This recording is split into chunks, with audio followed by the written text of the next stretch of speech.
in the year of our Lord 410, the last Roman legions drew their crimson cloaks about their shoulders and turned their backs upon the Isle of Britain.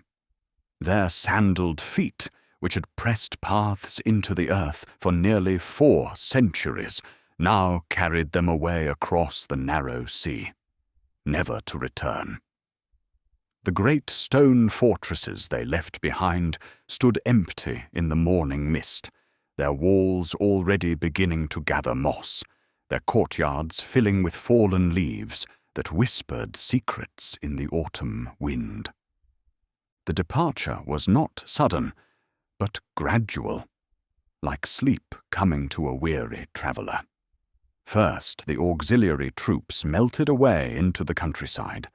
Then the administrators packed their scrolls and seals, and finally the legions themselves marched south to the ports, their eagles gleaming one last time in the pale British sun. Behind them, they left a land that had known order and law, roads that stretched straight as spear shafts across the rolling hills, and cities where Latin had mingled with the older tongues of the Britons. Now, in the silence that followed their leaving, the land seemed to hold its breath. The great Roman walls that had kept the northern tribes at bay stood unmanned, their watchtowers dark. The carefully tended vineyards began to grow wild, their vines creeping over crumbling villa walls. In the forums where merchants had once haggled over prices in careful Latin, weeds pushed up between the paving stones, and foxes made their dens in the abandoned bathhouses. The Britons who remained found themselves in a world between worlds. They were no longer Roman citizens, yet they had forgotten how to be fully British. In their veins ran the blood of Celtic warriors who had once painted themselves blue and charged naked into battle. But their grandfathers had worn togas and discussed philosophy in heated hippocausts. They spoke a curious mixture of languages, prayed to an even more curious mixture of gods, and looked about themselves with uncertainty, like children who wake to find their parents gone. Into this twilight world came the sea-wolves from across the cold northern waters. The Saxons arrived in their long ships, their pale eyes scanning the undefended coasts, their hands eager for plunder and land. They came first as raiders, striking swiftly at isolated settlements, carrying off gold and grain and slaves. But they saw the emptiness of the land, the absence of the legions, and they began to come as settlers, bringing their families and their strange gods, their guttural language, and their different ways. The British kings, those petty rulers who had served as magistrates under Rome, tried to fill the void left by the eagles. But they were many, and each thought himself worthy to rule all. In the old hill forts that had stood since before Caesar's time, they gathered their war bands, young men who still remembered the Roman drills, but fought now with British passion. These kings wore Roman titles, like borrowed cloaks, calling themselves ducks or cums, but ruling in the old tribal ways, with gift-giving and blood feuds, with bards who sang their praises, and druids who read omens in the flight of birds. The land itself seemed to mourn the passing of order. Rain fell more frequently, it seemed, washing away the Roman mortar from between the stones. The great straight roads became overgrown in places, though travellers still followed their paths, drawn by their ancient certainty. In the abandoned cities, those Britons who remained lit small fires in the great halls, their flames seeming tiny in spaces built for imperial grandeur. They told stories to keep the darkness at bay, stories of how the Romans might return, of how a great leader might arise to restore what was lost. In the Christian churches, those stone buildings that had replaced the older sacred groves, priests copied manuscripts by candlelight, trying to preserve what learning remained. They wrote in Latin still, though fewer could read it with each passing year. Their illuminated letters caught the light like jewels, preserving not just words, but hope itself, the belief that civilization might survive this long twilight. The monasteries became islands of peace in an increasingly troubled sea. Behind their walls, monks tended gardens and copied books, rang bells for prayers, and offered sanctuary to travelers. Their chanted psalms drifted across the valleys at dawn and dusk, a reminder that some order, some rhythm, still remained in the world. Yet even they could not escape entirely from the changes. Saxon raiders sometimes appeared at their gates, and more than one monastery's treasures were carried off, its brothers scattered or slain. In the western mountains, in Cornwall and Wales and the wild north, the old ways persisted more strongly. Here, where Rome's touch had been lighter, the ancient traditions survived. The bards still remembered the genealogies that stretched back to the time of giants.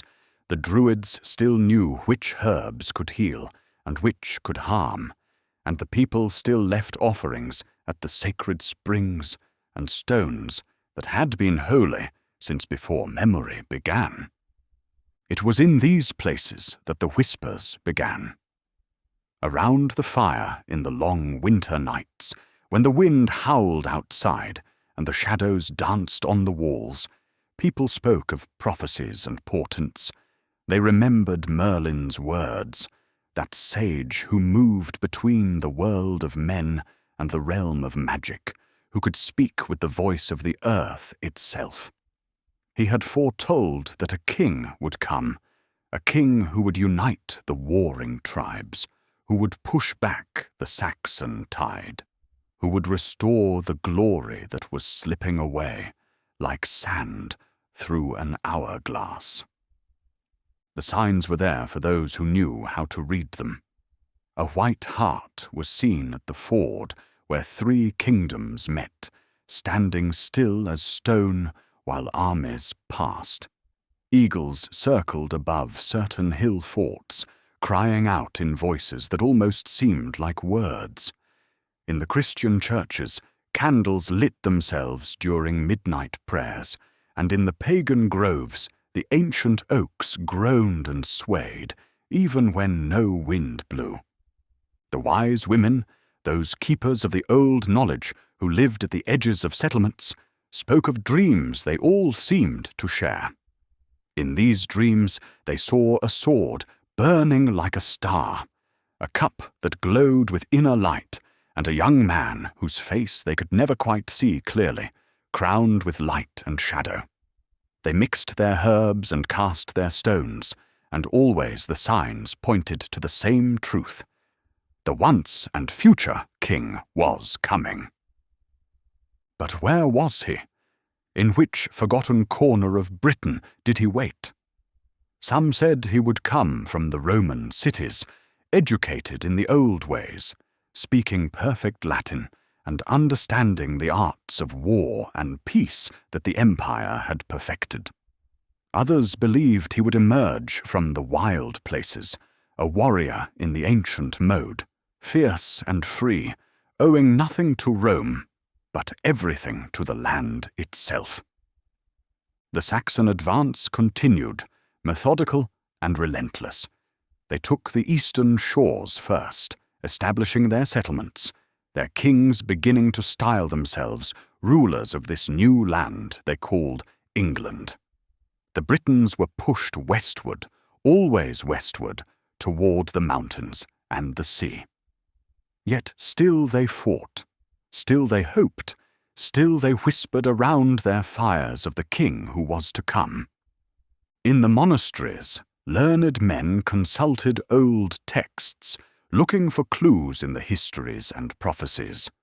They found references to a restituta Britannia, a restorer of Britain, and they copied these passages carefully, adding their own interpretations in the margins. The prophecy of the returning king became intertwined with older stories, with tales of sleeping heroes who would wake in the hour of greatest need, with legends of the fair folk who might aid those they deemed worthy.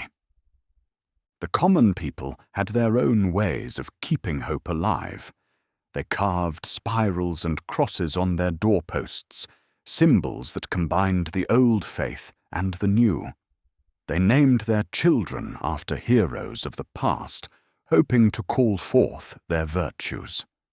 They gathered at the old meeting places at the turning of the seasons, lighting fires on the hilltops, maintaining the customs that bound them to the land and to each other. And in all of this, through all the uncertainty and fear, through the gradual dimming of Rome's light and the encroaching Saxon darkness, one truth remained constant: the belief that Britain's destiny wasn't yet written, that somewhere, somehow, a champion would arise. The very stones of the land seemed to wait for him. The rivers sang of his coming, and the wind carried whispers of his name, though none yet knew what that name would be. The twilight deepened, but it was not yet night. In the space between what was and what would be, between history and legend, between the fading of one world and the birth of another, all of Britain held its breath and waited. The stage was set, the players were gathering, and soon, very soon, the drama that would echo through the ages would begin. In a small settlement nestled among the western hills, where the Roman road was barely visible beneath the creeping vines, a woman felt the first pangs of childbirth. The midwives were summoned, moving through the darkness with their herbs and wisdom, their faces grave with more than the usual concern. For this was no ordinary birth, as those who could read the signs knew well. The stars that night formed patterns that had not been seen for generations, and in the sacred grove nearby, the ancient oak that had stood for 1,000 years suddenly burst into bloom, though it was the dead of winter.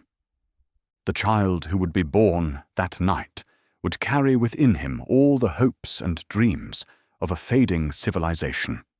He would be the bridge between the world that was passing and the world that was to come.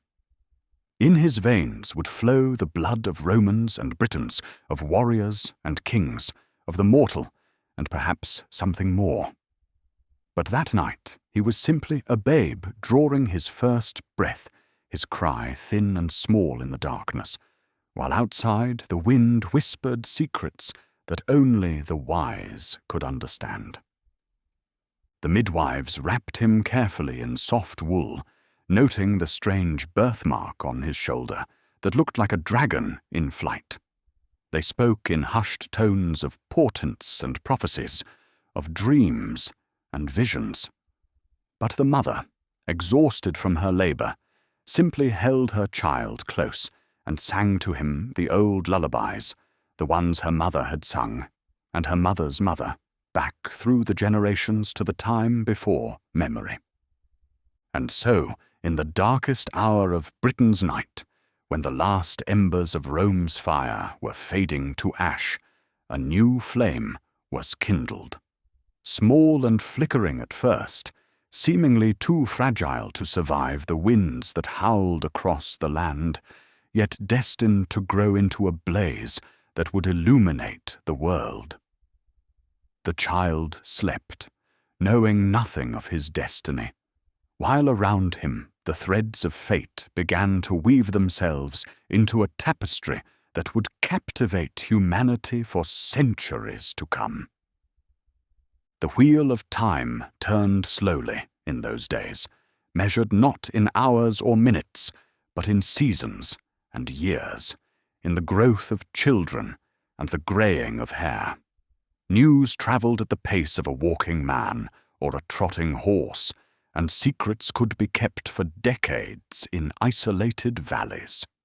Which was fortunate, for this child's secret was the most precious and dangerous in all of Britain.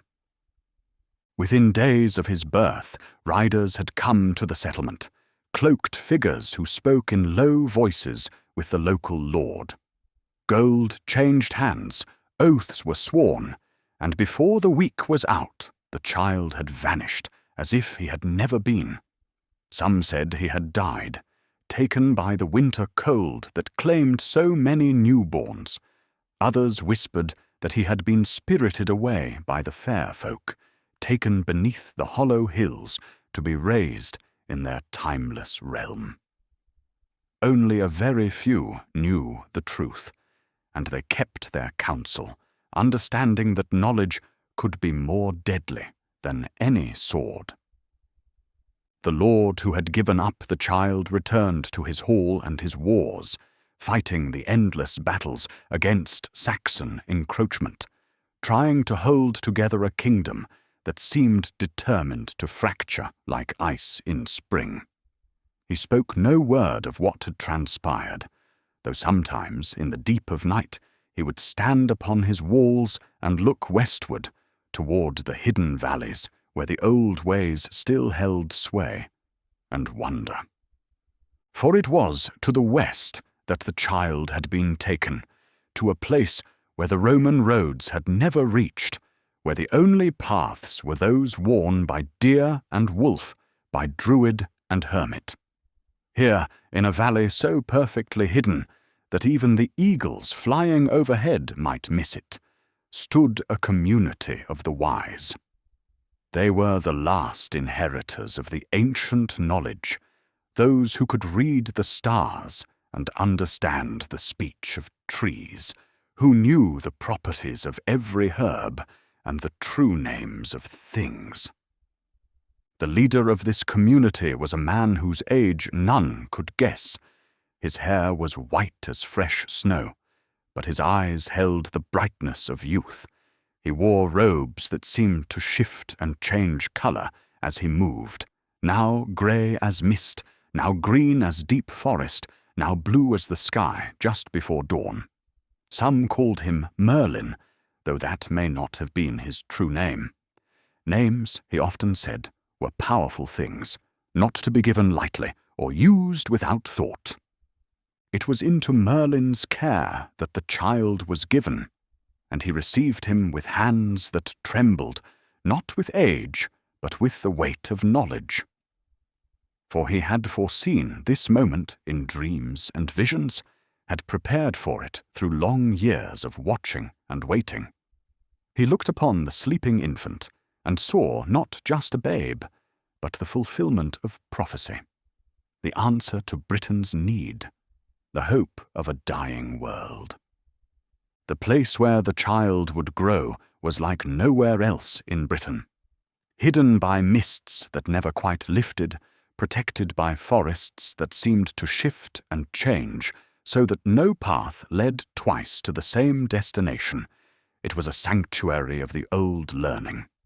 Here stood stones arranged in patterns that predated Rome, that perhaps predated even the Celts.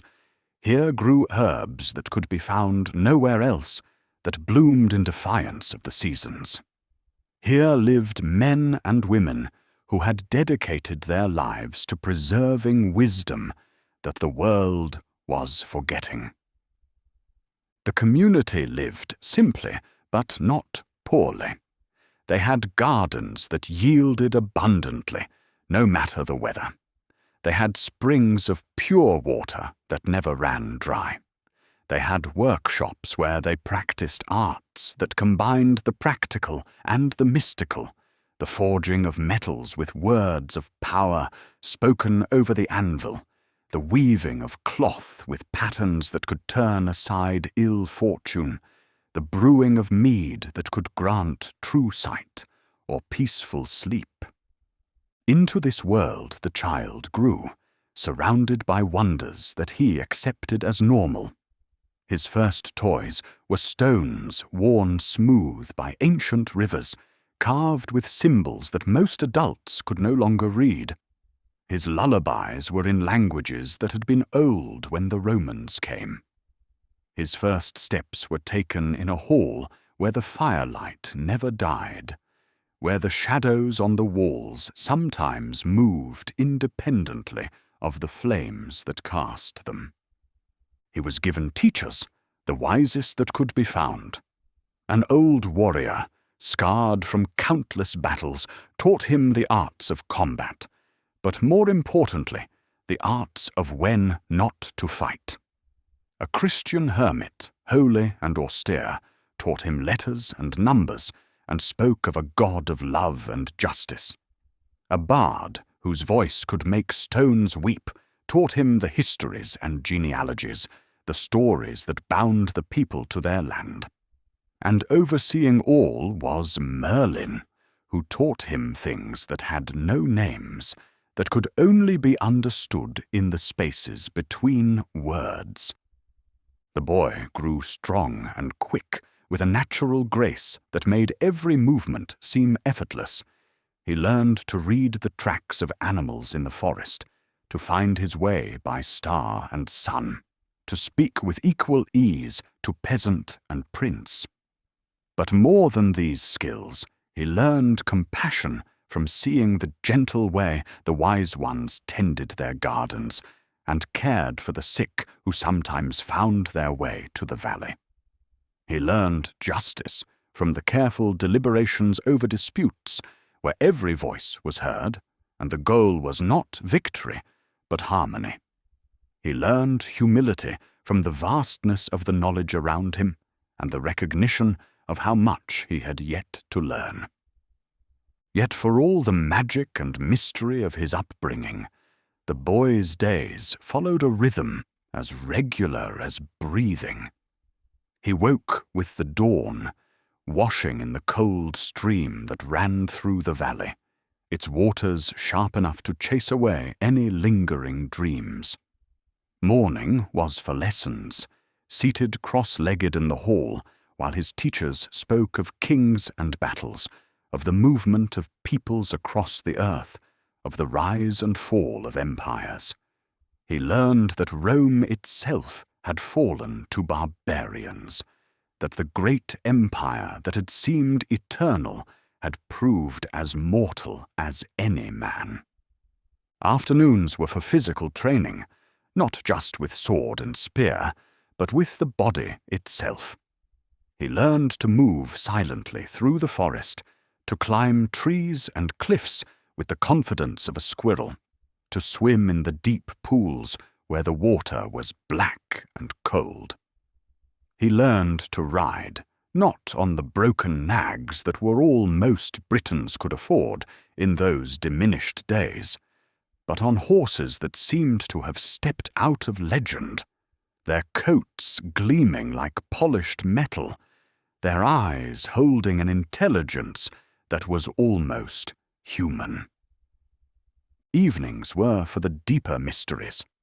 As the sun set behind the western hills, painting the sky in shades of rose and gold, the boy would sit with Merlin and the other wise ones, learning things that could not be taught in words.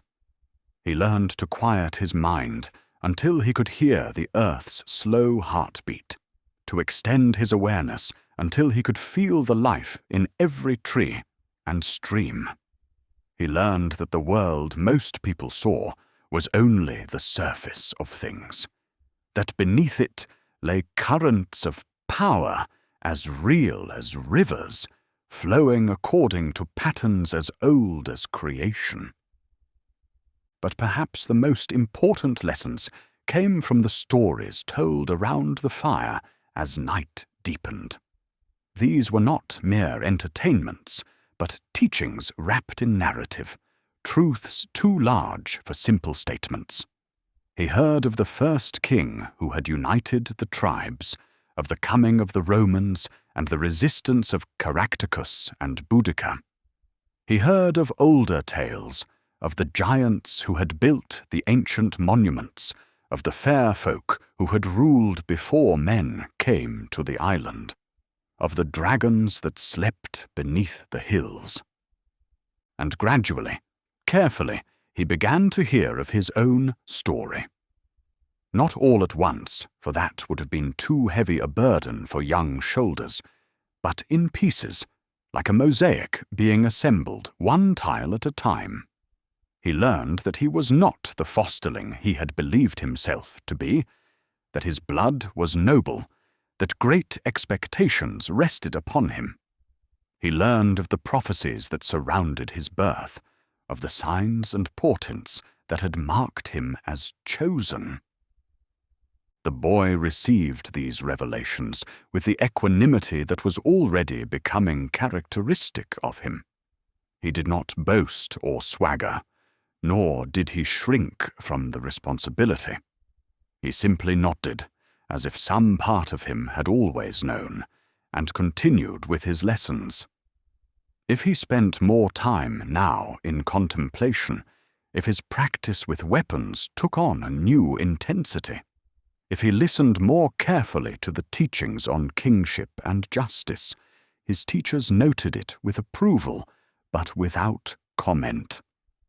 The years passed like water flowing in a stream, each day much like the last, but the whole creating gradual change. The boy's voice deepened, his shoulders broadened, the soft roundness of childhood gave way to the lean strength of youth. He could now best his weapons master more often than not, could riddle with the druids and hold his own, could sing the long genealogies without error. Yet still he remained in the hidden valley. Still he prepared for a destiny that seemed as distant as the stars. In the world beyond the mists, changes came more swiftly and more darkly. The Saxon kingdoms solidified their hold on the east, their language and customs taking root like invasive weeds. The British kingdoms fought among themselves as much as against the invaders, each petty king more concerned with his immediate rivals than with the greater threat. Churches were burned, manuscripts lost, the fragile threads that connected Britain to the larger world of learning, fraying and snapping one by one. Sometimes travellers would find their way to the valley, always by paths they could never quite remember afterward. They brought news of the outside world, of plagues and famines, of battles won and lost, of kings risen and fallen. The boy, now a young man, would listen to these tales with careful attention, filing away every detail, building in his mind a map of the land he had never seen, but was destined to rule. On his 16th birthday, counted from that winter night when the stars had danced and the oak had bloomed, Merlin took him aside for a conversation that would change everything. They walked together to the highest point in the valley, where an ancient stone stood carved with spirals that seemed to move in the corner of one's eye. From here, on clear days, one could see beyond the protective mists to the world outside, though the view had a quality of dream about it, as if one looked not through space, but through time. "Do you know who you are?" Merlin asked, though it was not really a question. The young man nodded slowly. "I am Arthur," he said, speaking the name he had rarely used, the name that carried such weight of expectation. "Son of Uther Pendragon, born to unite the kingdoms of Britain."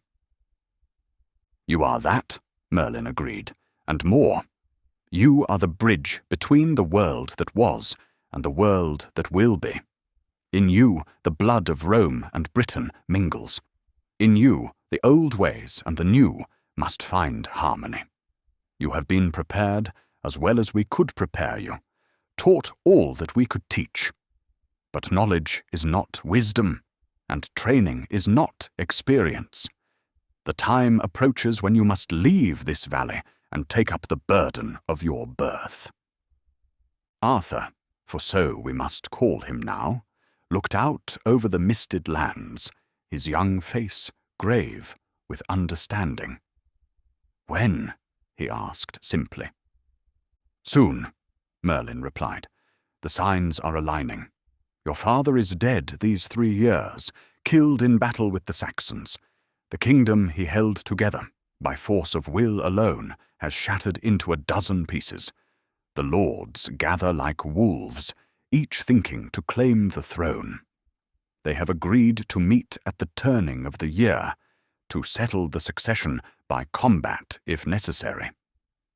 But I have prepared a different test, one that will reveal the true king beyond all disputing."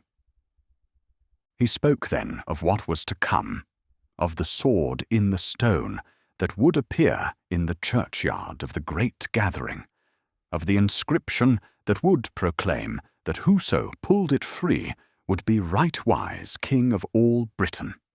He spoke of the role Arthur must play, of the humility he must show, of the strength he must find. And as he spoke, the mist seemed to swirl and thicken, as if the very air listened to his words. The months that followed were filled with a different kind of preparation. Arthur learned the heraldry of all the noble houses, the relationships and rivalries that defined the political landscape. He studied maps, memorizing the Roman roads and the older paths, the rivers and forests, the towns and fortifications. He practiced not just combat, but comportment, how to walk and speak and carry himself in a manner befitting a king. But perhaps most importantly, he spent long hours in meditation and prayer, preparing his spirit for what was to come. For Merlin had made clear that pulling the sword from the stone would be only the beginning. The real test would come after, when he must take a land divided and make it whole, when he must be king, not just in name, but in truth. As winter approached and the time of leaving drew near, Arthur found himself walking the familiar paths of the valley with new eyes, as if trying to memorize every stone and tree. He visited the hermit in his cell, receiving a blessing and a small wooden cross worn smooth with handling. He sat with the bard for one last lesson, learning a song that was said to have the power to calm wild beasts and wilder men. He sparred a final time with the weapons master, who embraced him afterward with tears in his eyes, calling him the finest student he had ever taught. On the night before his departure, the whole community gathered in the great hall. There was feasting and song, but underneath the celebration ran a current of solemnity. These people had raised him, taught him, loved him as their own. Now they were sending him out into a world that would test every lesson they had imparted, that would demand of him more than any man should have to give. As the evening wore on, each of the wise ones came forward to offer a gift, not gold or jewels, for what need had a true king of such baubles? Instead, they gave him things of true value, a cloak that would keep him warm in the coldest winter and cool in the hottest summer, a belt that would never break, boots that would not wear out no matter how far he walked. But more than these physical gifts, they gave him their wisdom distilled into words of power, blessings and protections that would wrap around him like invisible armor. Finally, as midnight approached, Merlin rose and called for silence. In his hands he held a simple leather scabbard, worn and unremarkable. But as Arthur took it, he felt the weight of it, the power that thrummed through the leather like a heartbeat. "This will hold the sword when you have claimed it," Merlin said. "Guard it well, for it has properties you will discover in time. And remember, the sword is but a symbol. The true power of a king lies not in his weapon, but in his wisdom, not in his strength, but in his service to his people." Arthur bowed deeply, too moved for words. Around him, the wise ones began to chant, an ancient song in a language older than memory.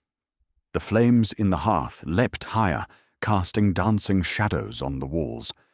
And in that moment, in that place between day and night, between childhood and manhood, between preparation and destiny, Arthur felt the mantle of his fate settle upon his shoulders like a cloak of stars. Dawn came all too soon, grey and misty, the perfect weather for a departure that needed to pass unnoticed. Arthur dressed in the simple clothes of a young knight-errant, brown and green that would blend with forest and field. At his side hung a plain sword, serviceable but unremarkable. Nothing about him would draw undue attention. Nothing would mark him as anything more than one of the hundreds of young warriors who wandered the land, seeking service with whatever lord would have them. Merlin alone accompanied him to the edge of the valley, to the place where the protective mists thinned and the paths to the outer world began. They stood together in silence for a moment, the teacher and the student, the wizard and the once and future king. "I will not be far," Merlin said at last. "When you have true need of me, I will come. But much of what lies ahead you must face alone, or with companions you have yet to meet. Trust your heart, remember your lessons, and never forget that a king's first duty is to serve." Arthur nodded, not trusting his voice. Then, with one last look back at the valley that had been his entire world, he stepped through the mists and onto the path that led to destiny. The world that greeted him was both familiar from his lessons and startlingly immediate in its reality. The Roman road he found himself on was indeed broken in places, weeds growing through cracks in the stones that had once been fitted so perfectly a knife blade could not pass between them. The forest pressed close on either side, darker and more tangled than the managed woods of the valley. And the air itself felt different, heavier somehow, laden with the scents of decay and growth, of humanity and its struggles.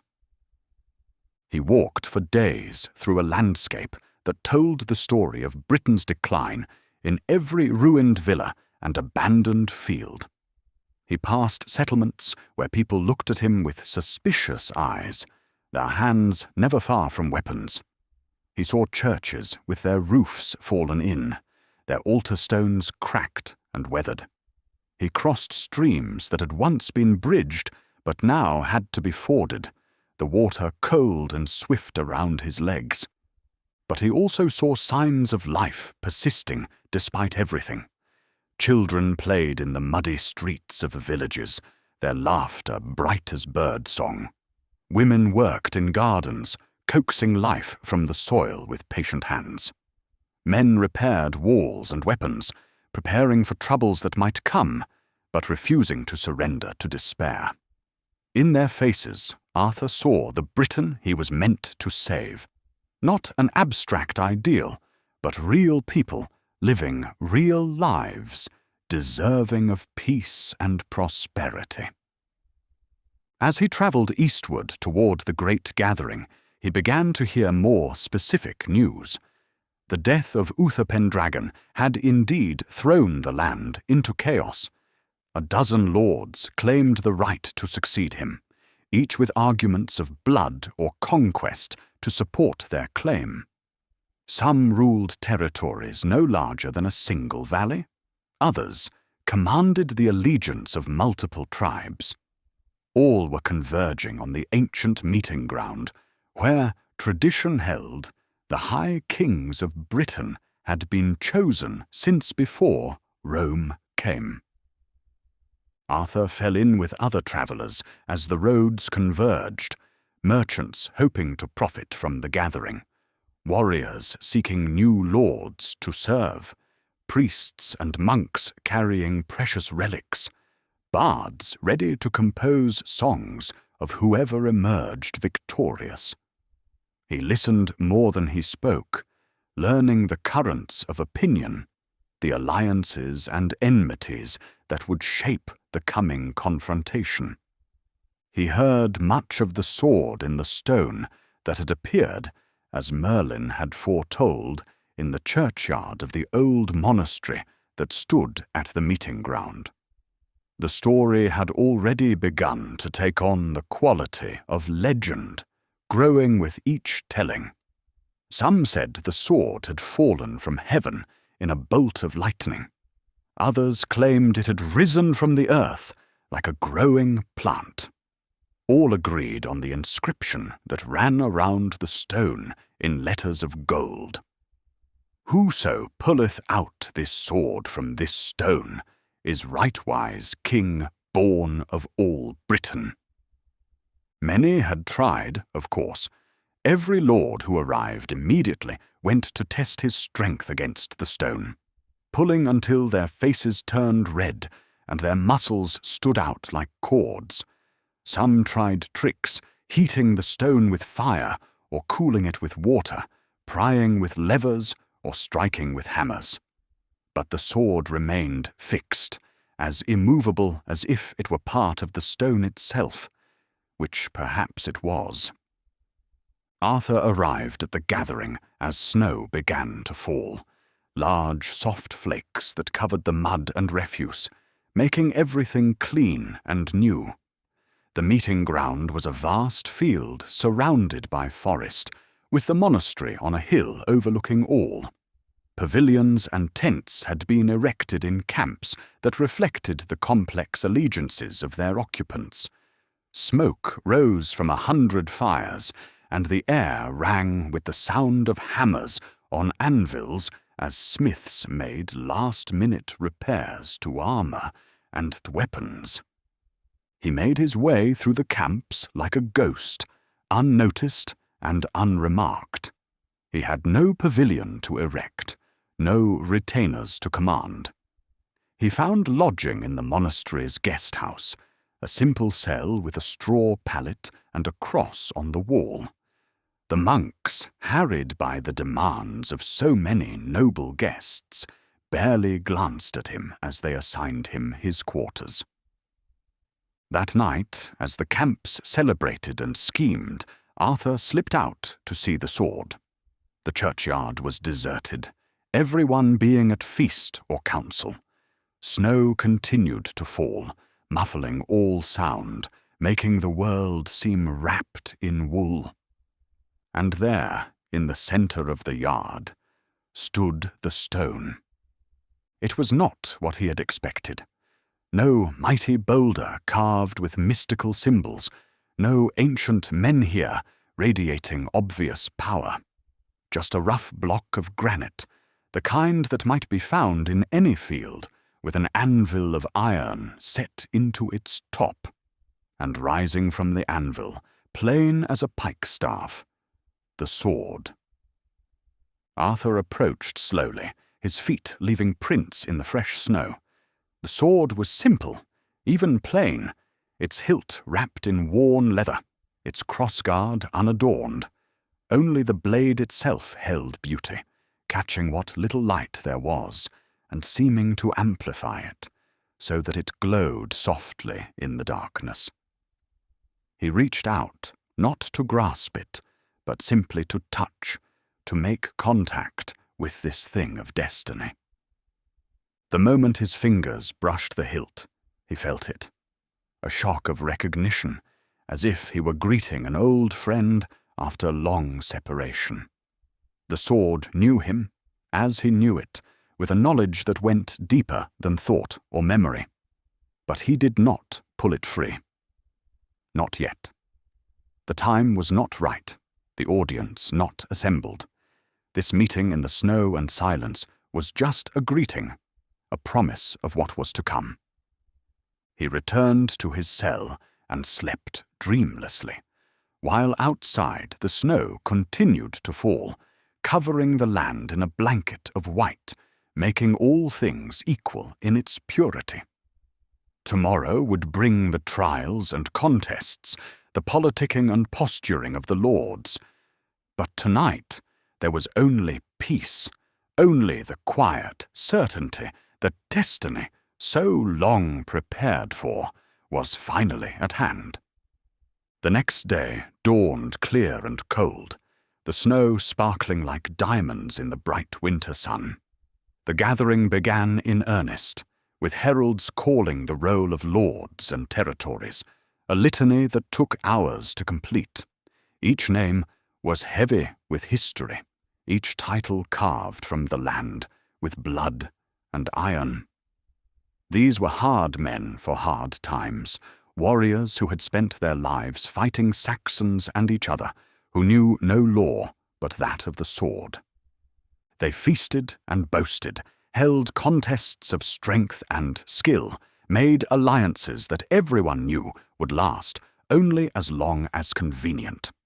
Through it all, the sword in the stone stood as a silent reproach to their ambitions.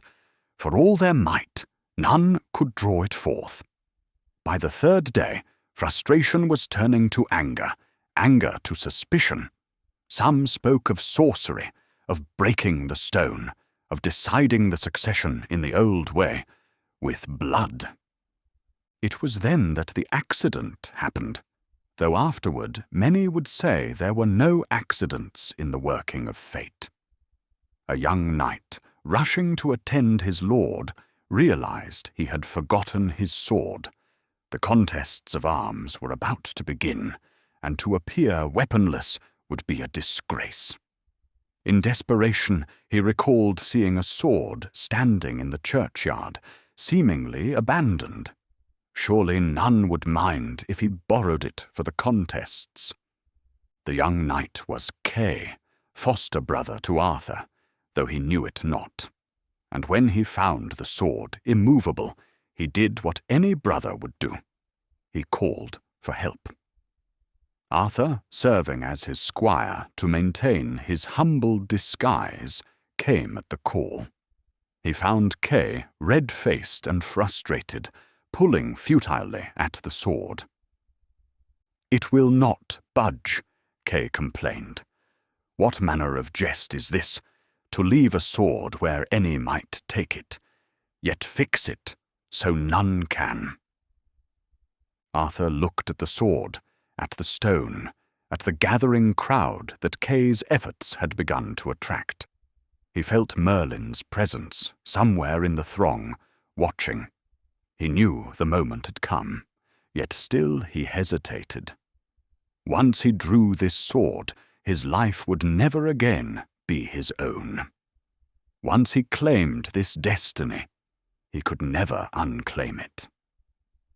But then he thought of the kingdom bleeding, of the people suffering, of the darkness advancing with each passing season. He thought of all those patient teachers in the hidden valley, of their faith in him, their sacrifice in preparing him.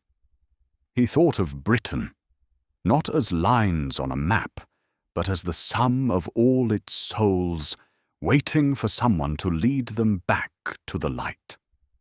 He stepped forward and wrapped his hand around the hilt. The leather was warm despite the winter cold, fitting his palm as if made for it. He did not pull or strain. He simply lifted, and the sword slid free from stone and anvil as easily as if it had been sheathed in silk. For a moment, silence fell over the churchyard. Kay stood frozen, his mouth open in astonishment. The few who had witnessed the act stood equally still, as if turned to stone themselves.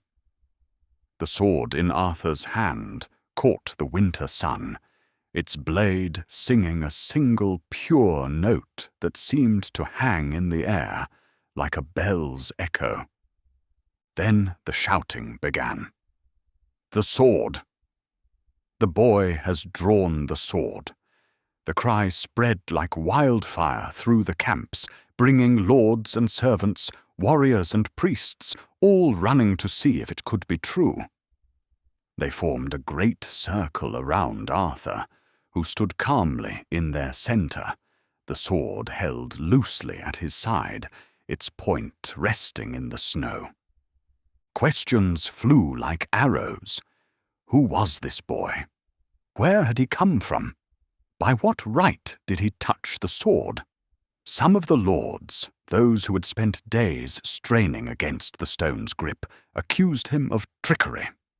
Surely he had loosened it somehow, used some art to make it seem fixed when it was not. They demanded he replace the sword and draw it again, this time under their watchful eyes. Arthur nodded and stepped back to the stone. Without hesitation, he slid the sword back into the anvil, where it locked into place with a sound like a door closing. Then, one by one, the lords tried again. Lot of Orkney, his face purple with effort. Urians of Gore, muttering prayers and curses in equal measure. Mark of Cornwall, trying to twist as he pulled, seeking some advantage of angle. All failed, as they had failed before. When the last lord stepped back, panting and defeated, Arthur moved forward again. This time, he did not hurry. He walked slowly around the stone, letting all see that he used no tools, no tricks. He rolled up his sleeves, showing arms that, while strong, were not yet fully grown, certainly not mightier than the warriors who had just failed. Then, with the same easy motion as before, he drew the sword free. The crowd erupted. Some fell to their knees, recognizing the hand of God, or the gods in what they had witnessed. Others shouted in rage, refusing to accept that this unknown youth could be the chosen king. A few, wiser or more perceptive, studied Arthur's face and bearing, noting the calm authority that sat upon him like an invisible crown. It was then that Merlin appeared, seeming to step out of the very air, his robes shifting from the grey of stone to the brown of earth to the white of snow. His presence brought a different quality of silence, the hush that falls when the mundane world brushes against the mysterious. "I know this boy," Merlin said, his voice carrying to every corner of the churchyard, without seeming to raise above a conversational tone. "He is Arthur, son of Uther Pendragon, hidden these many years for his protection, raised in secret to be the king Britain needs." This revelation brought new chaos. Some of the lords had served Uther, remembered his strength and his flaws. They looked at Arthur with new eyes, searching for resemblance, for proof of this claimed lineage. Others, who had been Uther's enemies, saw only a new target for old hatreds. The debates raged through the day and into the night, conducted in the great hall of the monastery, where generations of kings had been confirmed. But through all the arguing and politicking, one fact remained unchangeable. Only Arthur could draw the sword. They made him do it again and again, in full daylight, by torchlight, with witnesses pressed close enough to see every detail. Each time, the result was the same. In his hand, the sword was free as a bird.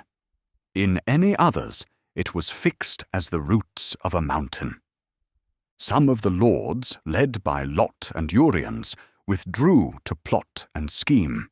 They spoke of might making right, of the sword in the stone being a trick unworthy of warriors. But others, tired of the endless wars, seeing in Arthur a chance for something new, began to drift to his side. Sir Ector, who had unknowingly fostered the young king, wept when he learned the truth, and was the first to kneel and swear fealty.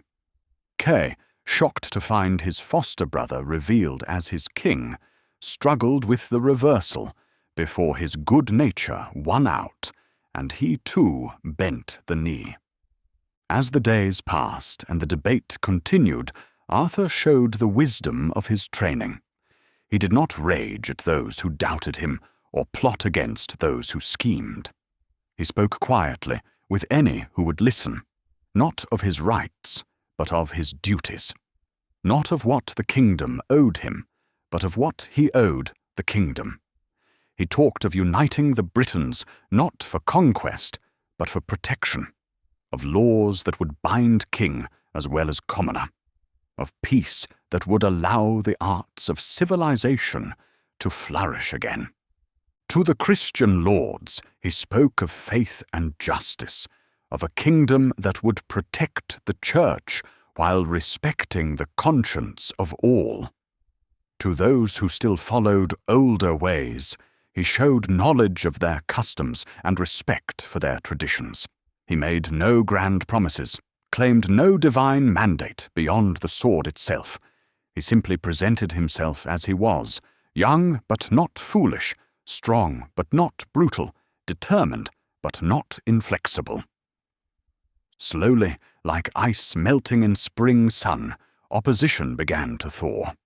The younger knights especially were drawn to him, seeing in Arthur not just a king, but a leader they could follow with whole hearts.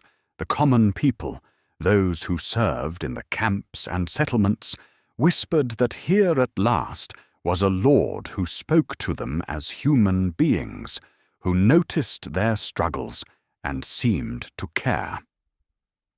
The turning point came when news arrived of a Saxon raid on the eastern shores.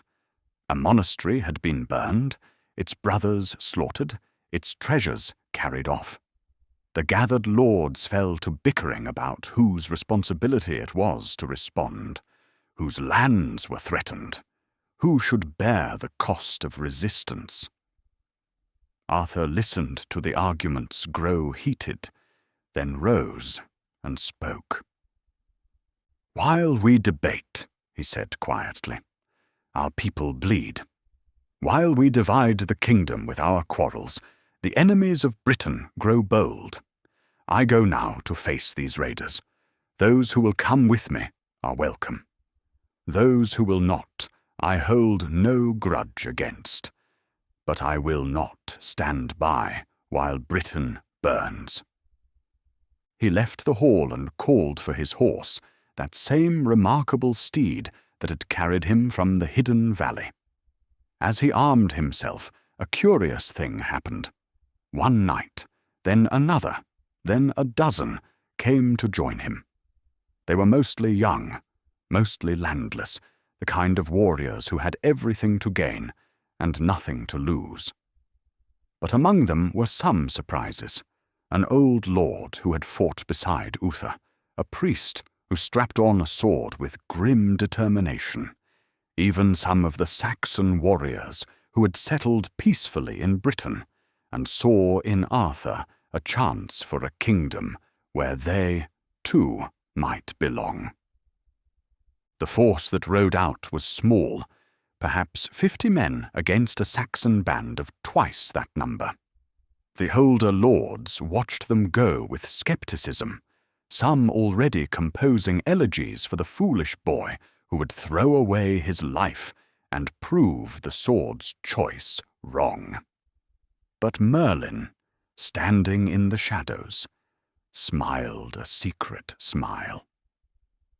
The battle, when it came, was brief and decisive.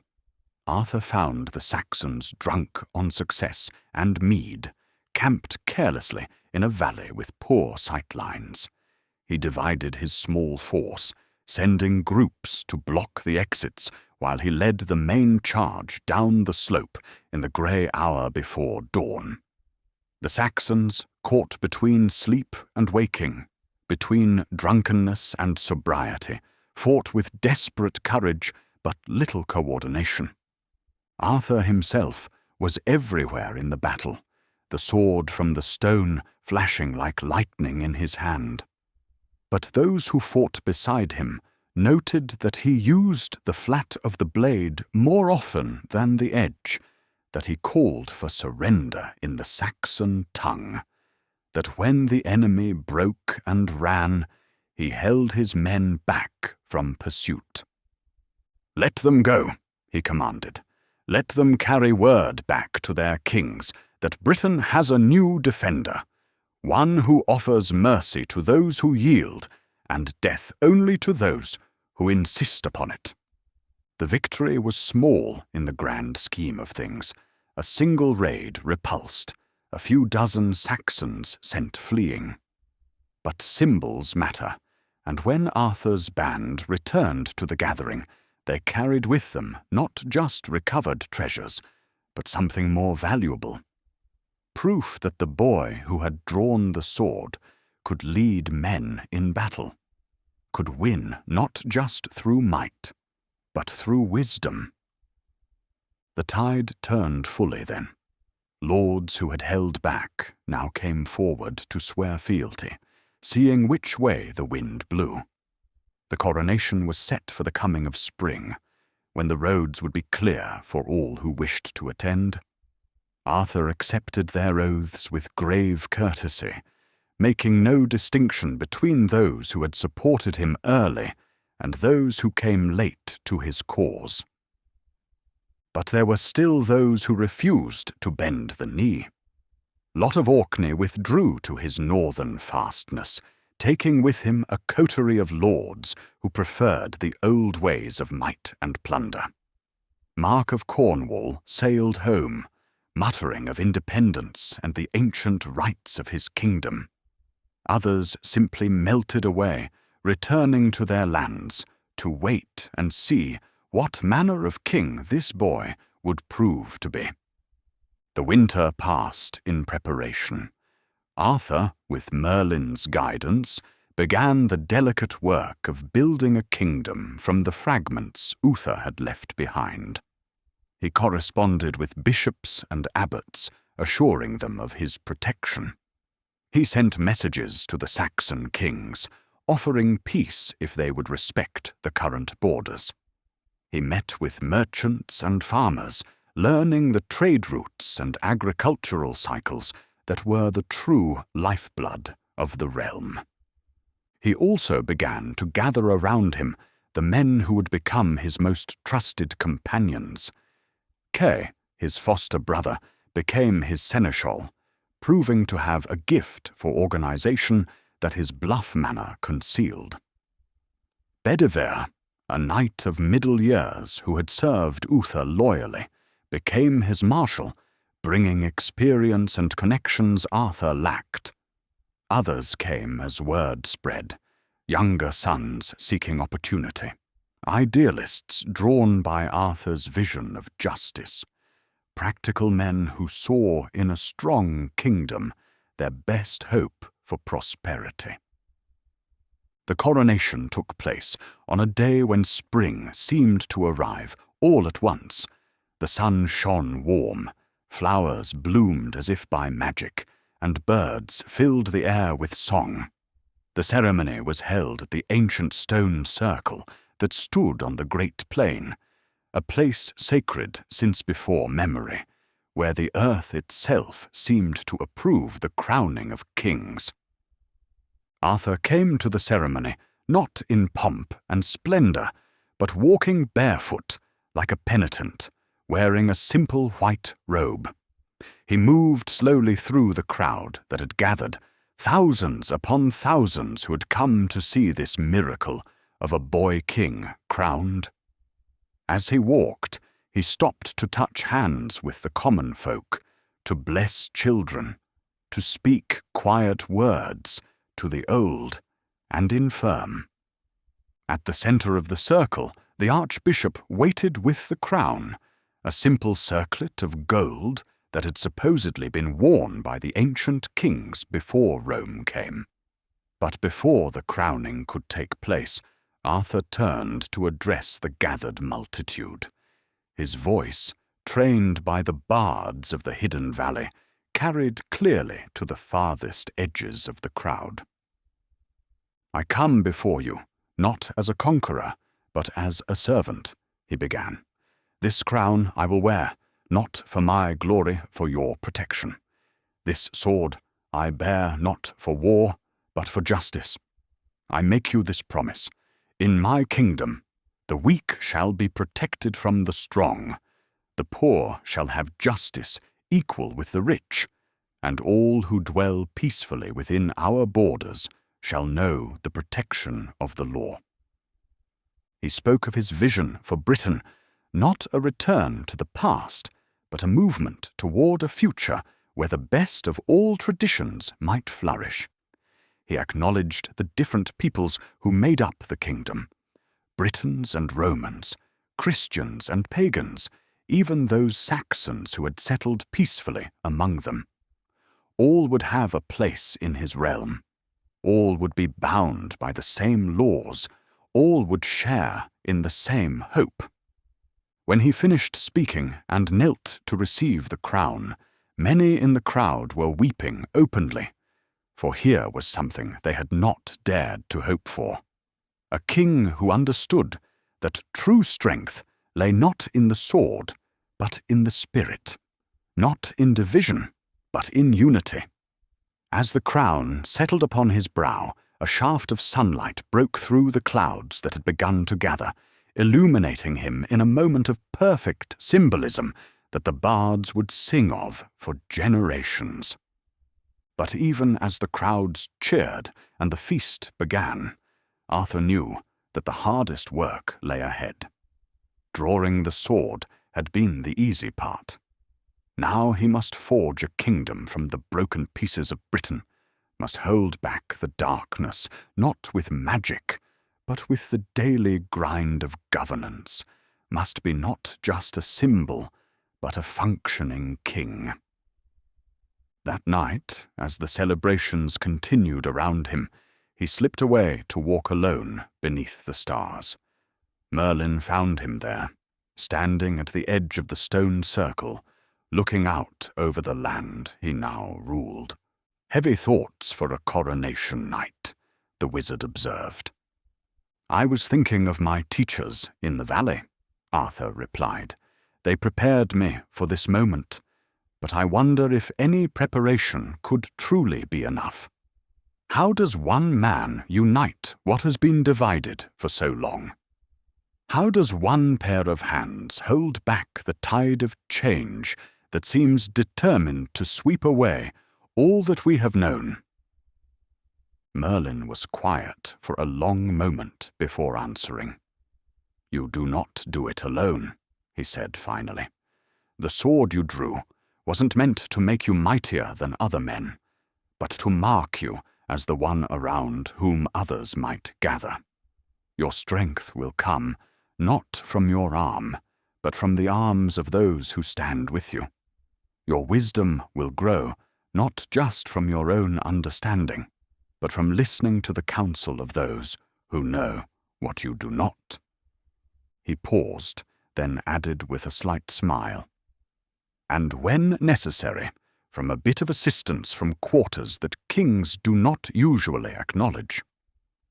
The drawing of the sword was as much my doing as yours, the culmination of patterns set in motion before you were born. But what you do with the sword now that it is drawn, that will be entirely your own." Arthur nodded slowly, understanding both the gift and the burden in Merlin's words. He was not a puppet of fate, but a player in a larger game, one where his choices would matter more than any prophecy. The thought was both terrifying and liberating. As they stood together in the darkness, the first drops of rain began to fall, gentle as a blessing. The drought that had gripped the land for months was breaking at last. Arthur lifted his face to the sky, feeling the water wash away the oils of coronation, the sweat of ceremony. Tomorrow would bring the first full day of his reign, with all its challenges and possibilities. But tonight, in this moment between what was and what would be, he allowed himself simply to be. A young man standing in the rain, holding a destiny as carefully as he would a bird, knowing that whether it soared or fell depended entirely on how he chose to release it. The rain continued through the night, soft and steady, soaking into the thirsty earth, bringing the promise of green growth and harvest. In the morning, when Arthur woke in the simple cell he had chosen over grander quarters, the world seemed washed clean, ready for whatever story would be written upon it. He rose, dressed in the plain garments of a working king, and went out to begin the long labor of making real the kingdom he had dreamed. And so began the reign of Arthur, not with thunder and glory, but with quiet determination and the slow, patient work of building.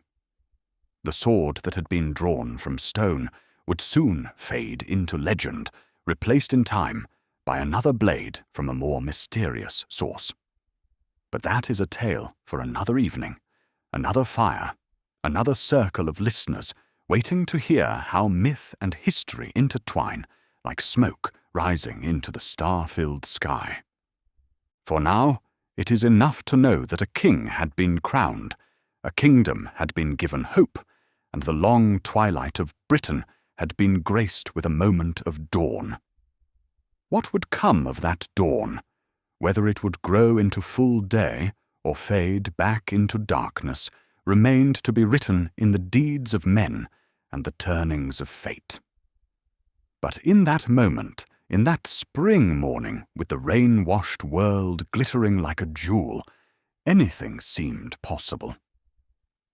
The early days of Arthur's reign passed like pages turning in an illuminated manuscript, each filled with small details that would later be forgotten in the grander sweep of legend.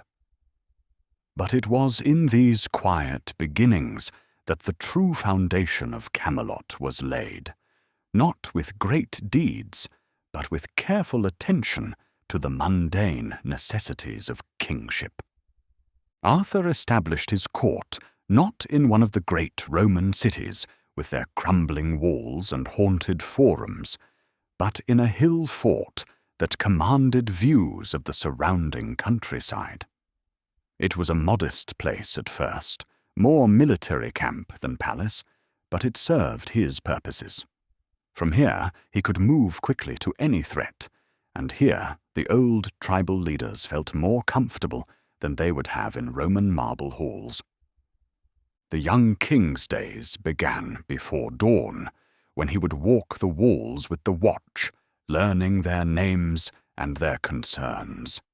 He broke his fast with common soldiers as often as with nobles, listening to the talk that revealed more about his kingdom's true state than any formal report. He held court under an ancient oak that grew in the center of the fortress, dispensing justice with a mixture of inherited law and innate fairness that slowly won even skeptical hearts. Merlin came and went like the wind, sometimes absent for weeks, then appearing suddenly with news from distant corners of the realm or with some piece of ancient wisdom that proved unexpectedly relevant to modern problems. He advised but never commanded, guided but never controlled. Those who watched carefully noted that the wizard seemed to be aging in reverse, his step growing lighter and his eye brighter as Arthur's confidence grew. The first great test of the new reign came not from the Saxons, but from within. Lot of Orkney, nursing his grudges in his northern stronghold, had spent the months since the coronation building alliances among the disaffected lords. He proclaimed that Arthur was a bastard, that the sword in the stone had been a trick, that the true heirs of Uther were being denied their patrimony. When spring turned toward summer, Lot marched south with a host of northern warriors, wild men who painted their faces and fought with the fury of wolves. They were joined by others who preferred the chaos of division to the constraints of unity. Petty kings who feared losing their independence, war leaders who profited from constant conflict, even some Saxon mercenaries who fought for gold rather than land. Arthur might have waited behind his walls, forcing Lot to undertake a siege that would sap his strength. Instead, the young king chose to march out and meet the threat directly. But first, he did something unexpected. He sent heralds to Lot's camp, offering to meet his challenger in single combat to spare the lives of the warriors on both sides. Lot laughed at the offer, seeing it as the desperate gesture of a boy who knew himself outmatched. He accepted eagerly, thinking to end Arthur's reign before it had properly begun. The armies drew up on a wide meadow where wild flowers bloomed purple and gold, their beauty a strange contrast to the grim purpose of the gathering. The combat that followed would be sung by bards for generations, though each telling added new embellishments until the truth was almost lost beneath the decoration. What is certain is that it lasted from dawn until dusk, that both men fought with skill and courage, and that several times it seemed that youth must yield to experience. Lot was the larger man, his strength hardened by decades of warfare. His axe was heavy enough to split shields, and he wielded it with a speed that belied its weight. Arthur, slighter and younger, fought with the sword from the stone, which seemed to grow lighter in his hand as the day wore on, while Lot's axe grew heavier. As the sun began to sink toward the western hills, both men were blooded and weary. Lot's attacks came slower now, but each still carried killing force. Arthur's movements had lost their early grace, but his eyes remained clear and focused. It was then, as the two circled each other like tired wolves, that something shifted. Perhaps it was the light of the setting sun catching the blade of Arthur's sword, making it blaze like fire. Perhaps it was the young king finding some reserve of strength he didn't know he possessed. Or perhaps, as some whispered, it was Merlin's hand at work, though the wizard stood far from the combat, his face as impassive as stone. Whatever the cause, Arthur suddenly moved with renewed vigor. His sword swept in an arc that Lot, weary beyond measure, could not quite avoid. The blade did not seek his life. Even then, Arthur showed mercy, but struck the axe from his hands, sending it spinning away into the grass. In the next moment, Lot was on his knees, Arthur's sword at his throat. The meadow fell silent except for the sound of both men's labored breathing. Arthur could have taken his enemy's head. It was his right by the laws of combat. Instead, he stepped back and lowered his sword. "You have fought with honor," he said, loud enough for both armies to hear. "I offer you what you would not offer me, your life, and more. Bend the knee, join with me in defending Britain, and let this quarrel die here with the setting sun." Lot looked up at the young king, his face a mask of conflicting emotions. Pride warred with pragmatism, hatred with a grudging respect. The moment stretched like a held breath. Then, slowly, like a mountain admitting defeat to the patient rain, Lot bent his head. "You have won fairly," he said, the words clearly costing him.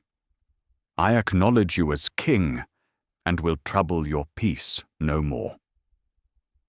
But he would not swear fealty, not then. That would come later, after time had salved his wounded pride.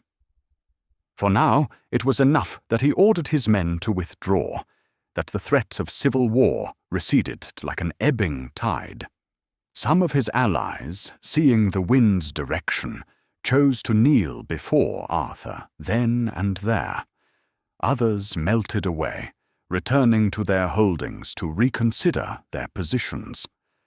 That night, Arthur insisted that both armies feast together, mingling northern warrior with southern, breaking bread between men who hours before had been ready to kill each other. It was awkward at first, but wine and food have a way of softening enmity, and by midnight old soldiers were comparing scars and sharing stories. Arthur moved among them like a shepherd among his flock, a word here, a jest there, binding up the kingdom's wounds with threads of common humanity. When he finally retired, well after the moon had set, he found Merlin waiting in his chamber. "You did well," the wizard said simply. "Another king might have taken Lot's head and called it justice. You took his enmity instead and began to transform it into something else. This is the deeper magic, the kind that builds rather than destroys." "He may yet betray me," Arthur pointed out, exhaustion making his voice heavy. "Mercy can be seen as weakness." "By some, yes," Merlin agreed, "but strength without mercy becomes tyranny, and kingdoms built on fear alone do not endure. You are building something different, something that has not been seen before. It will not be easy, and you will make mistakes. But tonight, you chose correctly." As summer deepened, Arthur turned his attention to the Saxon threat. But here, too, he chose an unexpected path. Rather than launching immediate war against the eastern kingdoms, he sent envoys to their kings, proposing treaties and trade. Some Saxons had been in Britain for generations now. Their children knew no other home. Could they not find a way to share the land rather than eternally contest it? The responses were mixed. Some Saxon lords, secure in their conquests, laughed at the offer. Others, wiser or wearier, saw opportunity. Slowly, carefully, agreements began to take shape. Borders were acknowledged, trading rights established, and mechanisms for resolving disputes without warfare were created. Not all approved of this approach. Many Britons had lost family to Saxon raids and wanted vengeance, not accommodation. They grumbled that their king was too soft, too willing to forgive old enemies.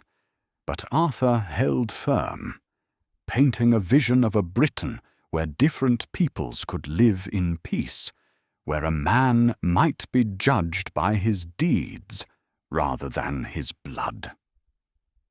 To demonstrate his commitment, Arthur did something unprecedented. He invited several Saxon lords to join his court, to sit at his council table and help shape the kingdom's laws. The symbolism was powerful and controversial. When Cerdic of Wessex's son arrived to take up the offered position, wearing Saxon dress but speaking fluent Latin, he represented a future that many found hard to imagine. It was during this time that Arthur began to gather the warriors who would become the Knights of the Round Table, though that innovation lay still in the future. They came from all corners of Britain and beyond. Younger sons seeking glory, experienced warriors drawn by Arthur's reputation for fairness, idealists who believed in his vision of justice. Among them was a young knight from Brittany, across the narrow sea, whose prowess with sword and lance was matched only by his courtesy and honour.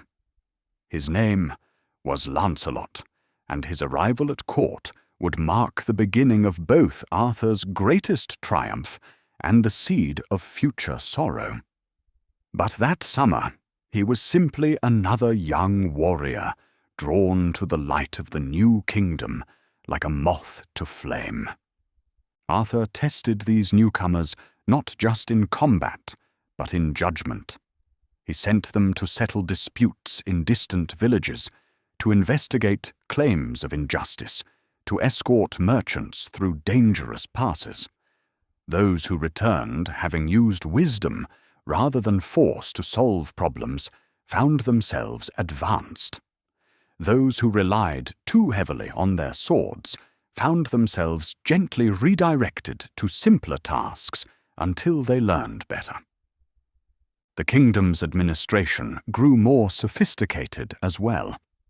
Arthur established a system of the travelling judges who would carry royal justice to the remotest corners of the realm. He standardized weights and measures to facilitate trade. He even began the slow work of repairing the Roman roads, understanding that a kingdom was held together as much by communication as by force. But it was not all the dry work of administration. There were adventures too, the kind that bards love to elaborate upon. Dragons were reported in the Welsh mountains, though investigation usually revealed large bears or the ruins of old Roman hippocausts still venting steam. Ancient treasures were uncovered in burial mounds, leading to delicate negotiations with local spirits and traditions. Border raiders had to be chased off, not always with the bloodless resolution Arthur preferred. One adventure in particular would have far-reaching consequences. Word came of a marvel in the western forests, a lake that appeared and disappeared with the mists, and in its centre, sometimes visible, sometimes not, an island where no island should be. On this island, it was said, lived a lady of surpassing beauty and power, one of the fair folk who had ruled Britain before the coming of men. Arthur, curious and perhaps guided by Merlin's subtle suggestions, decided to investigate personally. He took only a small escort, leaving the kingdom's administration in the capable hands of Kay and Bedivere. The journey west led through increasingly wild country, where the Roman roads gave way to ancient trackways, and the forests grew thick and dark. They found the lake at dawn on the third day, just as the stories had said. It lay in a valley that seemed to exist outside normal geography, where the mist never quite lifted and the light had a quality of permanent twilight. The water was still as glass, reflecting not the sky above, but something else, something deeper. Arthur left his escort at the shore and walked alone to the water's edge. He had learned enough from Merlin to know that some meetings must be faced without the protection of armed men. As he stood there, the mist parted like curtains, revealing an island that seemed to float just above the water's surface. On the island stood a figure robed in white that seemed to glow with its own light. Even at a distance, Arthur could see that this was no mortal woman. She was tall and terrible, and beautiful, with eyes that held the depth of centuries, and a face that was young and old at once. In her hands she held something wrapped in white silk. Without hesitation, Arthur stepped onto the water. It held him, not solid like ice, but yielding like thick mist, each step requiring faith as much as balance. As he walked, he felt the weight of ages pressing down upon him, the attention of powers that had watched the world since before the first human had drawn breath. When he reached the island, the lady studied him with those ancient eyes. "So," she said, and her voice was like water over stones, like wind in leaves, like all the sounds of the natural world given speech. "You are the one Merlin has shaped, the bridge between worlds, the hope of a fading people. You are very young." "I am what I am," Arthur replied simply. "Young in years, but old enough in purpose. I seek to build a kingdom where all might live in peace, whether they be of the old blood or the new." She smiled then, and it was like the sun breaking through storm clouds. "Well answered. Humility and determination in equal measure. Perhaps Merlin chose better than even he knows." She held out the silk-wrapped bundle. "This is for you, a gift from those who ruled before and who fade now into the west. Use it wisely, for it carries both blessing and burden." Arthur took the bundle, feeling its weight, which seemed to shift and change even as he held it. Through the silk he could feel the outline of a sword, but one unlike any mortal smith could make. It thrummed with power, like a living thing eager to be free.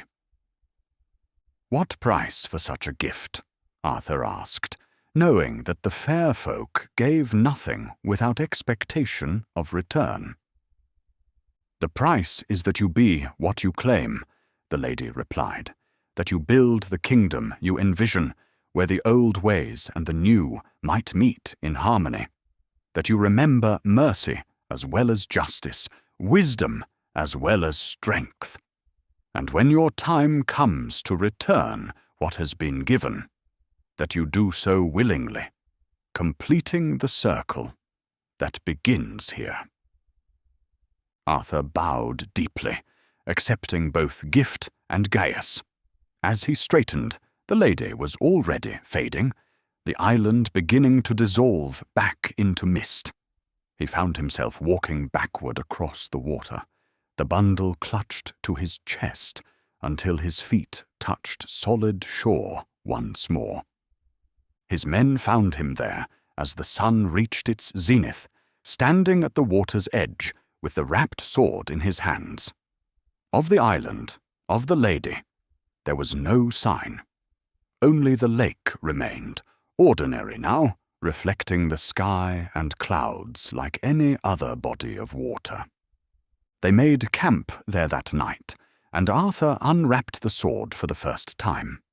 It was beautiful beyond description, the blade seeming to capture and hold light, the hilt perfectly fitted to his hand. Along the fuller ran inscriptions in a language older than Latin, older perhaps than human speech.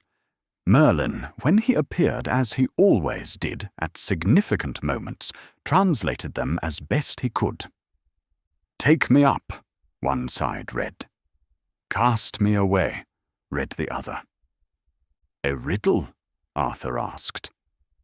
"A reminder," Merlin replied. "All power is borrowed. All reigns must end. The wise king knows this and rules accordingly, not grasping too tightly to what must eventually be released." Arthur nodded and sheathed the sword in the scabbard Merlin had given him long ago. It fit perfectly, as he had somehow known it would.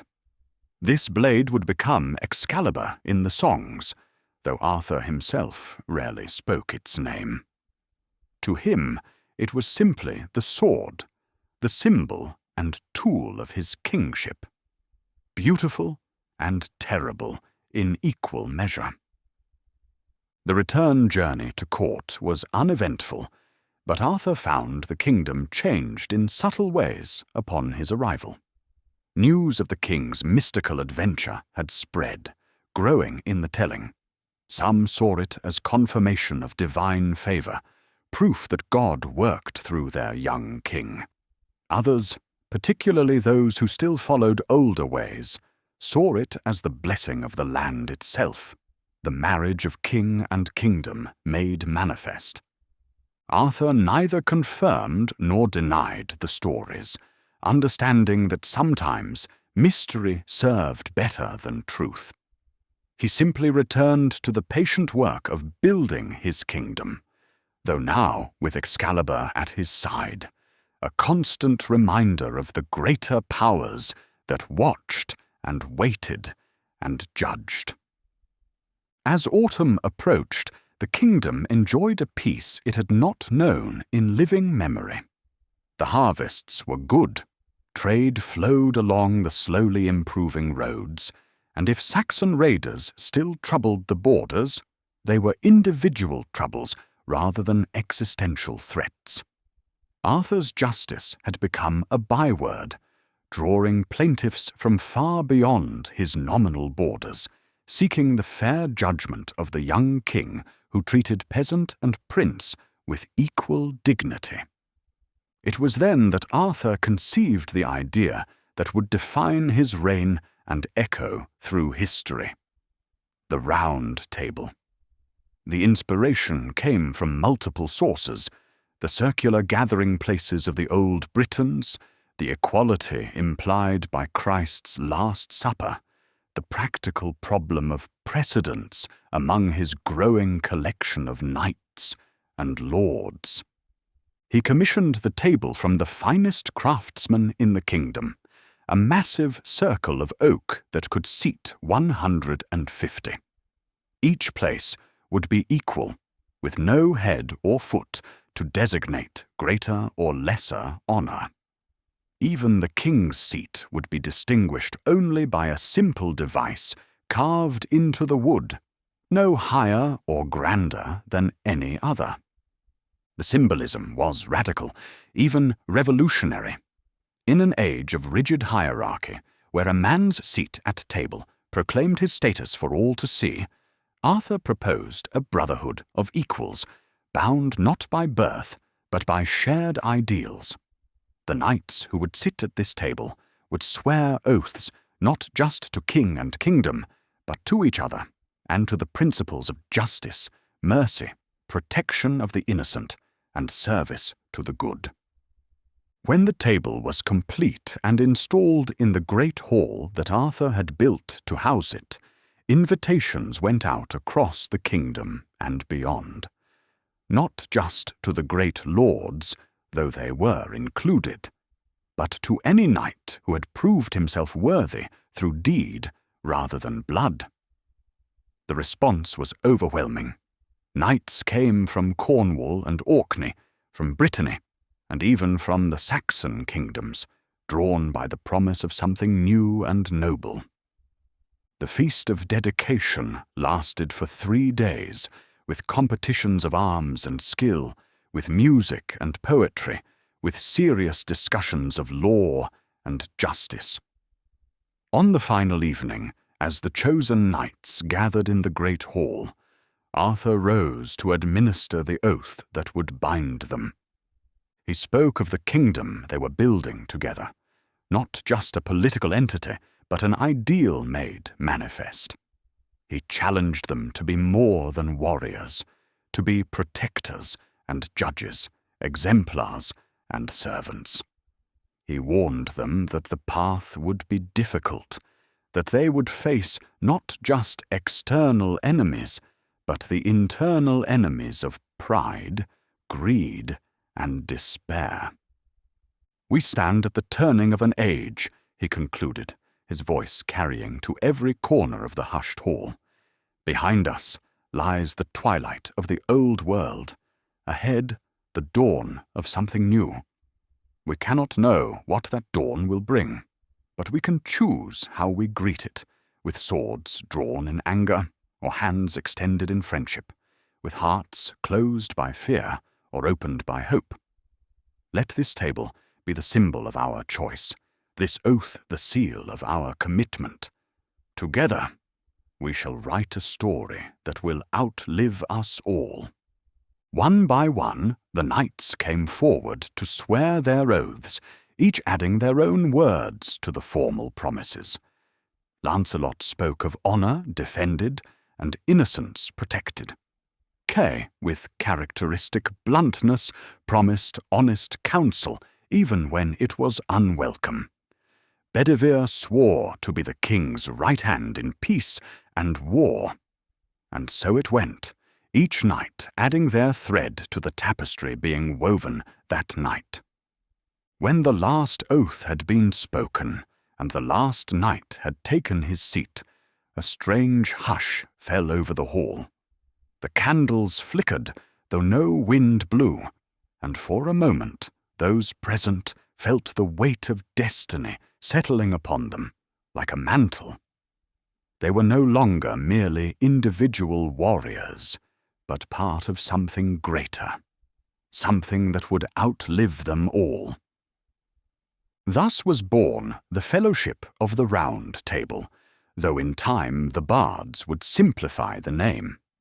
It began as an experiment in governance and idealism, a practical solution to a political problem that became something far more. For in creating a table with no head, Arthur had created more than a new order of knights. He had created a new way of thinking about power and purpose, about service and sovereignty. The years that followed were the golden noon of Arthur's reign, the time that later generations would look back upon with longing and call Camelot. The name itself came about almost by accident. A visiting minstrel, struggling to fit Arthur's fortress on the hill above the river valley into a song's metre, shortened it to Camelot. The name caught on, perhaps because it seemed to capture something essential about the place, the melody of it, the way it rolled off the tongue like music. And Camelot did seem touched with music in those days. The great hall rang with it nightly, as bards competed to compose new songs celebrating the kingdom's victories and virtues. But there was quieter music, too. The rhythmic hammering of smiths forging plowshares as often as swords, the laughter of children playing in safe streets, the contented lowing of cattle in prosperous fields. Arthur's government evolved into something unprecedented, a blend of British tradition, Roman organization, and Christian idealism. The Round Table Knights served as more than warriors. They were judges and administrators, ambassadors and explorers. Each had particular responsibilities suited to their talents. Gawain, with his gift for languages, handled diplomatic missions. Gareth, young and eager, oversaw the training of new knights. Percival, deeply spiritual, served as liaison between court and church. The kingdom's prosperity grew like a carefully tended garden. Trade routes that had been closed for a generation reopened. Markets sprouted in towns that had nearly been abandoned. The old Roman infrastructure, patched and repaired, began to function again.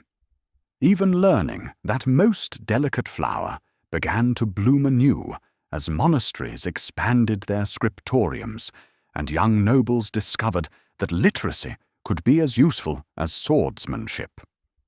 But it was not all peaceful administration and quiet prosperity. The Round Table Knights found plenty of adventures, though perhaps not always the kind they expected. Dragons, when investigated, often turned out to be more metaphorical than literal, a cruel lord terrorizing his people, a band of outlaws controlling a vital pass, a dispute over water rights that threatened to turn violent. Arthur encouraged his knights to seek creative solutions to these problems. Force was always available as a last resort, but the king preferred resolution to conquest. Many a tale from this period tells of a knight sent to slay a monster who instead discovered a misunderstanding that could be resolved through negotiation, or an injustice that could be corrected through law rather than lance. One such adventure involved Sir Lancelot and what came to be known as the Chapel Perilous, though the truth was both less and more than the stories would later claim.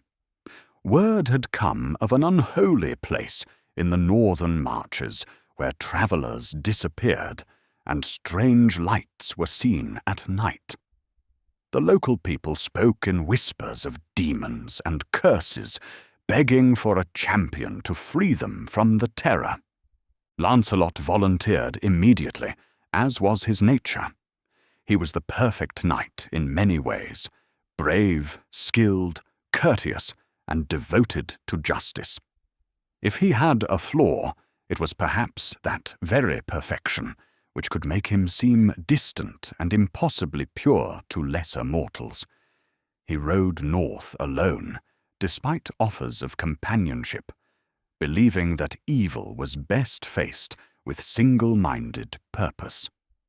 What he found was indeed a chapel, but one that had been abandoned for years, its roof fallen in, and its altar cracked. The strange lights came from phosphorescent fungi that had colonized the ruins, glowing with an eerie light in the darkness. The disappearances had a more mundane explanation. A band of outlaws had been using the chapel's fearsome reputation as cover for their activities, capturing travellers and selling them to Saxon slavers. Lancelot dealt with the outlaws efficiently but mercifully, capturing rather than killing, sending them back to Camelot for judgment. But what interested him more was what he found beneath the chapel. Ancient catacombs that predated Christianity, filled with carvings that spoke of older faiths and forgotten knowledge. Being Lancelot, he explored carefully and with respect, understanding that he walked in places sacred to someone, even if not to him. In the deepest chamber, he found a spring of extraordinarily pure water, and beside it, carved into the living rock, words in the old tongue that he had learned enough to partially decipher. The cup that heals awaits the pure of heart. He reported all of this to Arthur upon his return, speaking quietly of what he had seen and felt in that ancient place. The king listened thoughtfully, filing the information away with all the other pieces of the vast puzzle that was Britain. For Arthur was beginning to understand that his kingdom was built upon layers of history and belief, each informing the others, none entirely erasable. It was Guinevere who suggested that they should honor all these layers rather than trying to impose a single truth. The Queen had arrived at Camelot 2 summers after the Round Table's establishment, daughter of King Leodegrance, brought as part of an alliance that secured Arthur's western borders.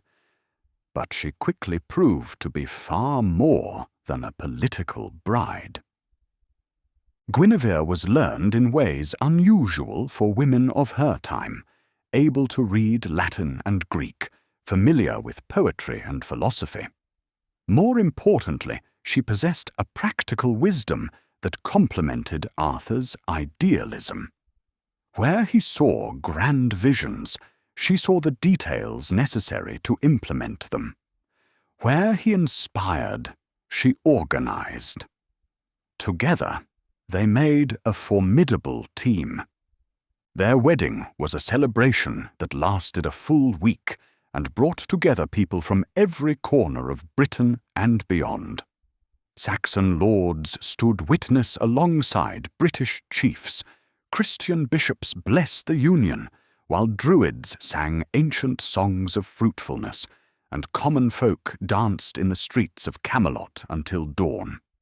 It was, everyone agreed, a perfect symbol of the kingdom Arthur was building, diverse, joyous, and united in celebration. The early years of their marriage were marked by a happiness that seemed to bless the entire kingdom. Guinevere proved to be not just a capable queen, but a beloved one, accessible to petitioners, generous to the poor, wise in counsel. She established schools for children of all classes, arguing that a kingdom's strength lay in the minds of its people as much as in the arms of its warriors. She and Arthur would often be seen walking the walls of Camelot in the evening, deep in conversation about matters of state or simply enjoying each other's company. Their obvious affection for each other set a tone for the court, making it a place where love was honored alongside duty, where the bonds between people were celebrated rather than merely acknowledged.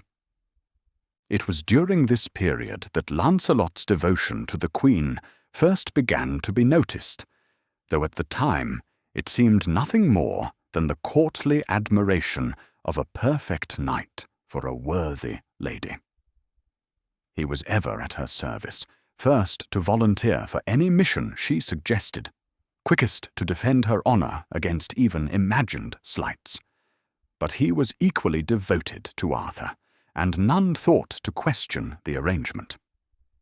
In those innocent days, love and loyalty seemed capable of infinite expansion without conflict. The kingdom faced its challenges, of course. Saxon raids continued sporadically, testing the borders and the will of the defenders. There were poor harvests some years, requiring careful management of resources and the king's personal intervention to ensure none starved.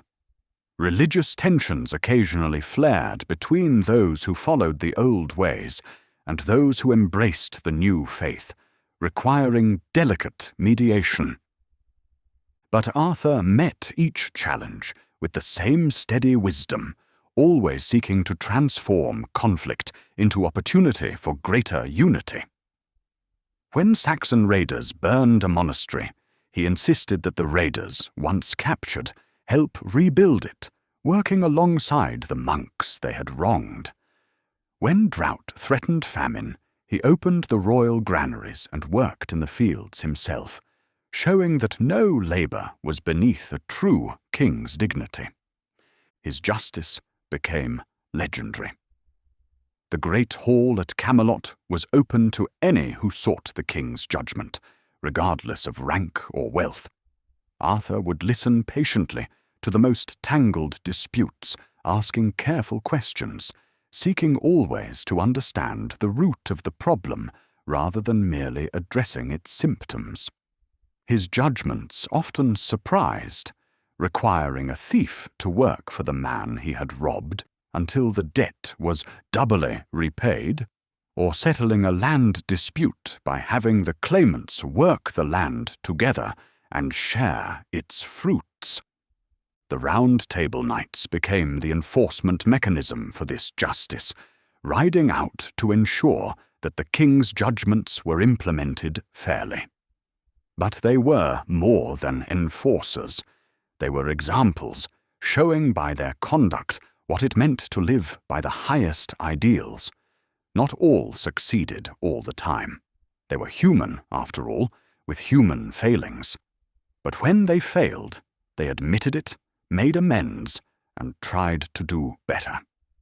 This humility in the face of imperfection perhaps taught more than all their victories.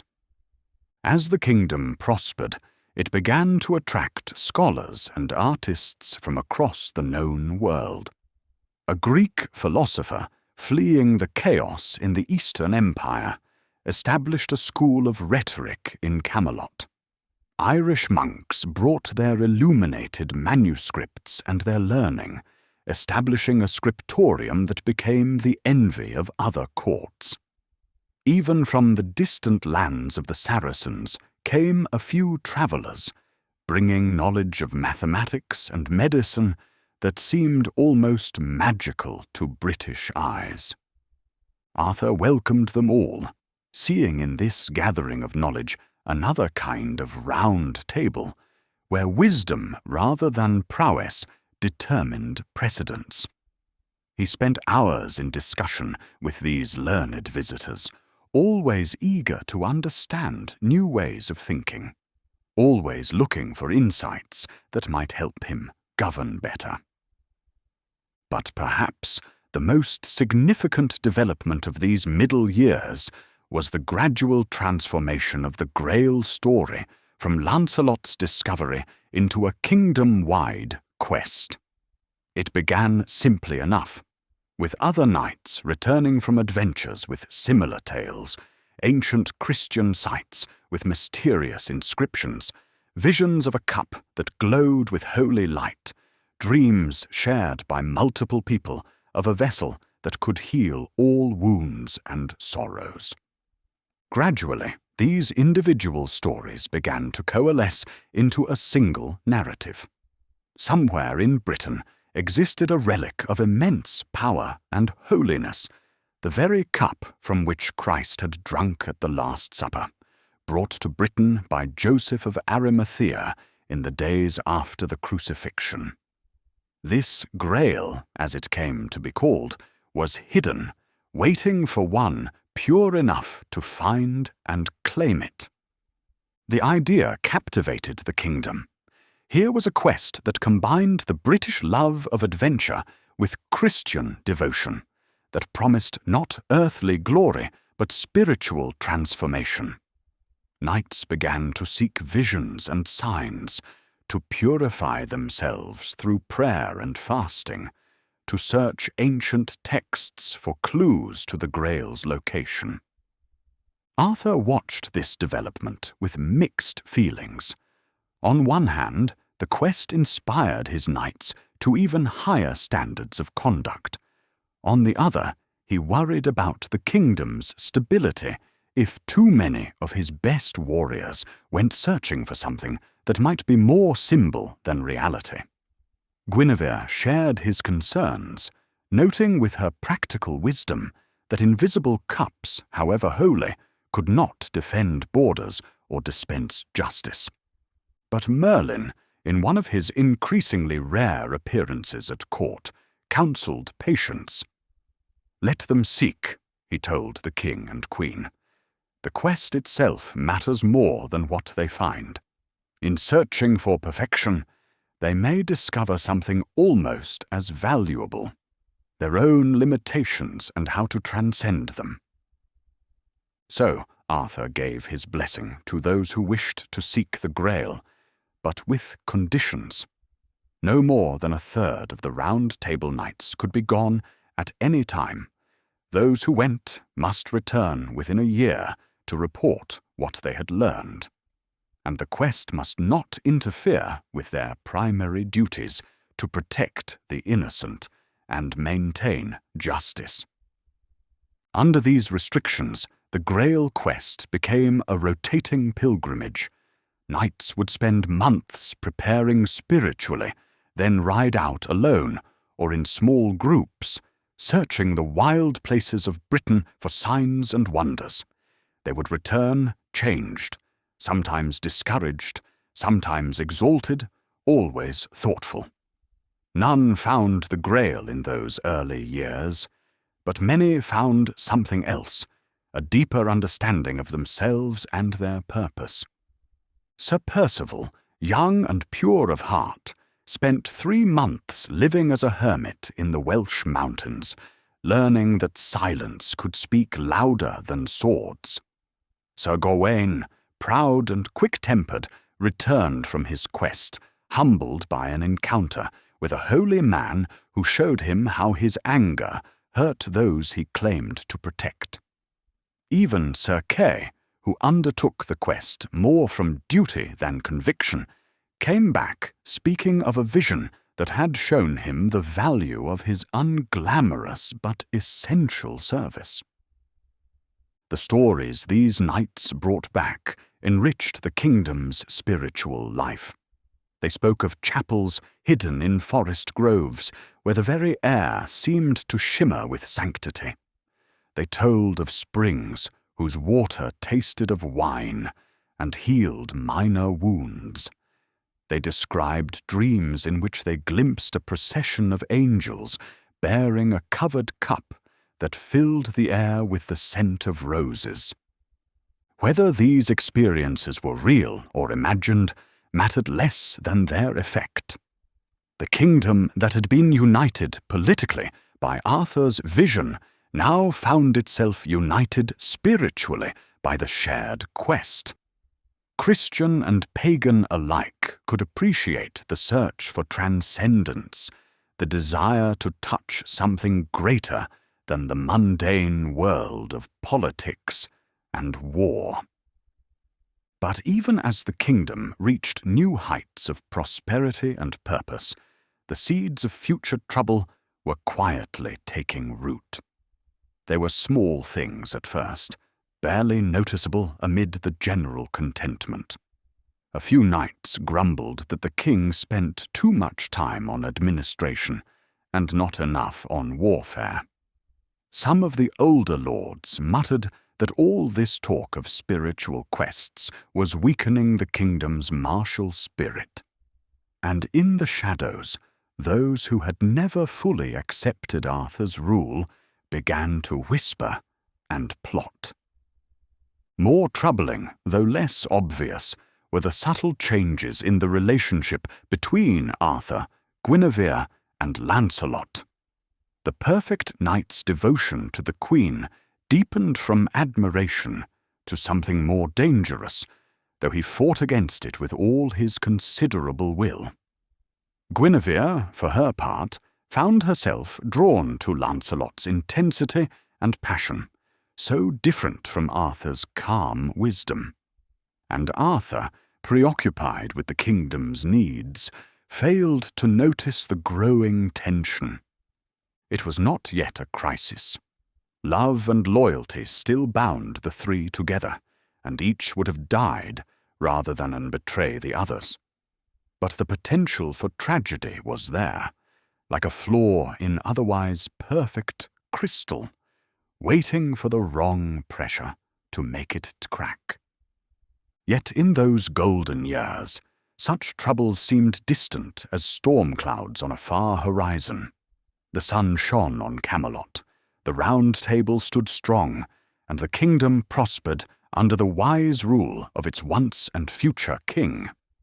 If perfection could not last forever, if human nature must eventually assert its flaws, at least for this shining moment, the ideal was made real. Children grew up in safety, merchants traveled roads without fear, and justice was more than a word spoken by the powerful to control the weak. The old ways and the new found balance. Different peoples learned to live in harmony, and hope seemed as solid as the great stones of Camelot's walls. It was a good time, a blessed time, a time that would glow in memory long after its light had faded. And in the great hall around the Round Table, where no seat was higher than any other, knights gathered each evening to share their adventures, their challenges, their dreams. They spoke of the kingdom they were building together, of the quests yet to undertake, of the peace they had won and must daily fight to maintain. Their voices rose and fell like music, weaving stories that would outlast the stone and timber that surrounded them. Outside, night fell soft and deep over Camelot, stars wheeling in their eternal dance, the moon casting silver light over a kingdom at peace. In the morning there would be new challenges, new quests, new tests of wisdom and courage. But for now, in this gentle hour between day and darkness, all was well in Arthur's realm, and the dream that had begun with a sword pulled from stone seemed as permanent as the mountains that guarded the horizon. The first signs of change came like autumn's earliest hints, a coolness in the air that spoke of transformations to come, leaves turning gold at their edges while still green at heart. The kingdom remained strong, the Round Table Fellowship intact. But there were subtle shifts in the wind that only the most perceptive could detect. It began with the younger knights, those who had come to Camelot after the great battles were won, who had known only the peace that Arthur had built. They were eager for glory of their own, restless with the patient work of justice and administration. The older knights tried to counsel them, speaking of the horrors of war, the value of peace. But youth rarely listens to such wisdom until it has paid its own price in blood. Among these young knights was Mordred, whose arrival at court caused a stir that rippled beneath the surface of daily life, like a stone dropped in still water. He came claiming kinship with Arthur, though the exact nature of that relationship remained murky. Some whispered he was Arthur's nephew, son of his half-sister Morgan. Others, speaking more quietly still, suggested a closer and more troubling connection. Mordred was everything a knight should be in appearance: tall, strong, skilled with weapons, quick of wit. But there was something else about him, a coldness that seemed at odds with Camelot's warmth. Where other knights laughed readily, Mordred's smiles never quite reached his eyes. Where others spoke of service and idealism, he spoke of efficiency and power. He was like winter wearing summer's clothes, and sensitive souls shivered in his presence without quite knowing why. Arthur received him with the same courtesy he showed all who came to Camelot in peace. If the king recognized something familiar in the young man's features, if memories stirred of a night years past that he had tried to forget, he gave no sign. He welcomed Mordred to court, assigned him quarters, allowed him to sit at the round table when he had proved himself through service. But Merlin, when he next appeared, took one look at Mordred and drew Arthur aside with urgency that the wizard rarely displayed. They spoke long into the night in the king's private chambers, their voices low but intense. When morning came, Merlin departed again, and Arthur seemed aged by years, though he continued to treat Mordred with scrupulous fairness. Mordred proved himself an exemplary knight in many ways. He was brave in battle, clever in counsel, efficient in carrying out the king's justice. But there was something mechanical about his perfection, as if he performed the duties of knighthood without feeling their purpose. When he saved a merchant from bandits, he seemed more interested in the tactical problem than the life preserved. When he mediated disputes, his solutions were logical but cold, leaving both parties satisfied in law but not in spirit. Slowly, carefully, Mordred began to gather around himself those knights who shared his pragmatic view of power. Not the evil or corrupt, Camelot had no place for such, but those who had begun to question whether Arthur's idealism had gone too far. They met in small groups, discussing the kingdom's future, wondering aloud whether the aging king still had the strength to face new challenges. For Arthur was aging, though gracefully. Silver touched his beard, lines mapped the years around his eyes. He moved with the same strength, made decisions with the same wisdom, but there was a weariness about him sometimes, the burden of having carried the kingdom's hopes for so long. Guinevere saw it, worried about it, tried to ease it when she could. But some weights cannot be shared, only endured. The Grail quest, which had begun as a unifying force, gradually became a source of division. As years passed, without anyone achieving the ultimate goal, frustration grew. Some knights became obsessed, neglecting their earthly duties to chase visions. Others grew cynical, suggesting the Grail was merely a dream that distracted from real problems. The careful balance Arthur had tried to maintain began to wobble. It was Sir Galahad who finally achieved what others could not, though his success brought as much sorrow as joy.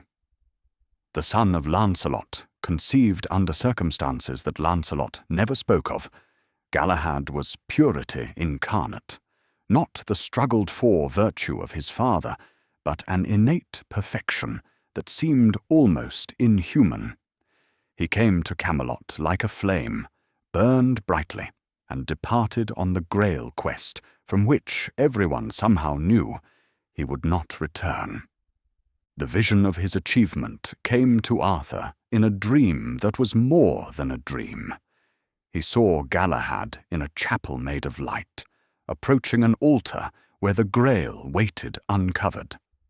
As the young knight reached for it, his flesh became translucent, then transparent, then pure radiance.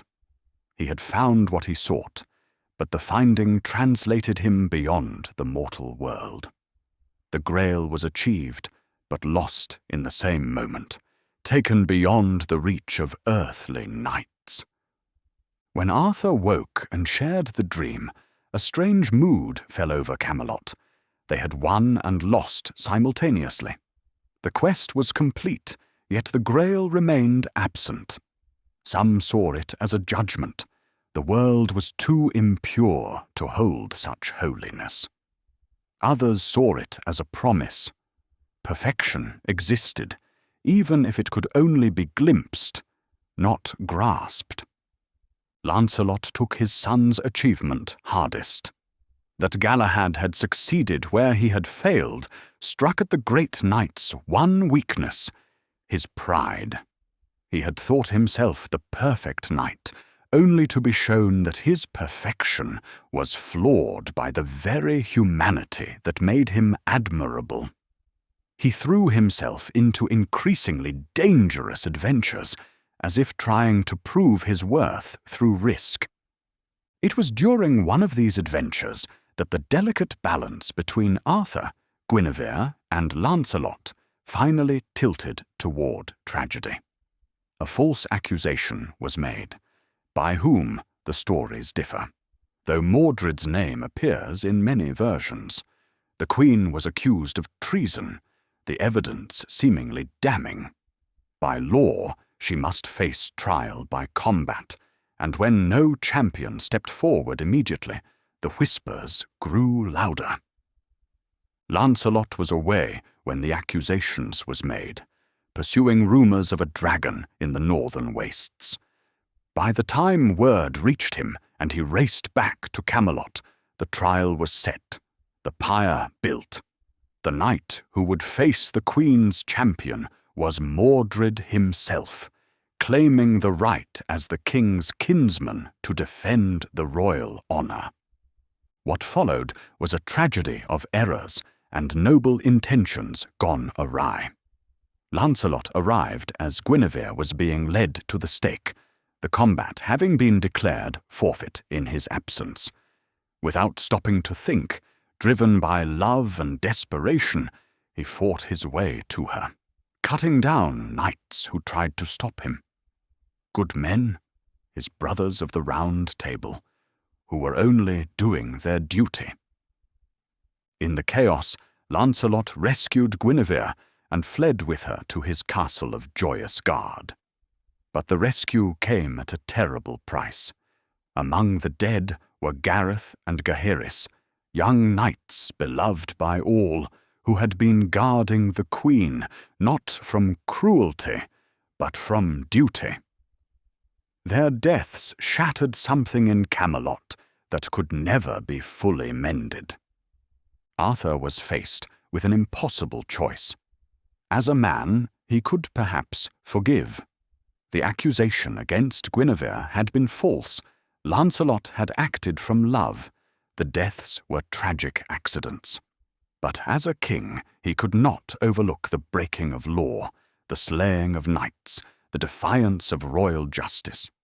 To do nothing would be to admit that power and passion stood above law.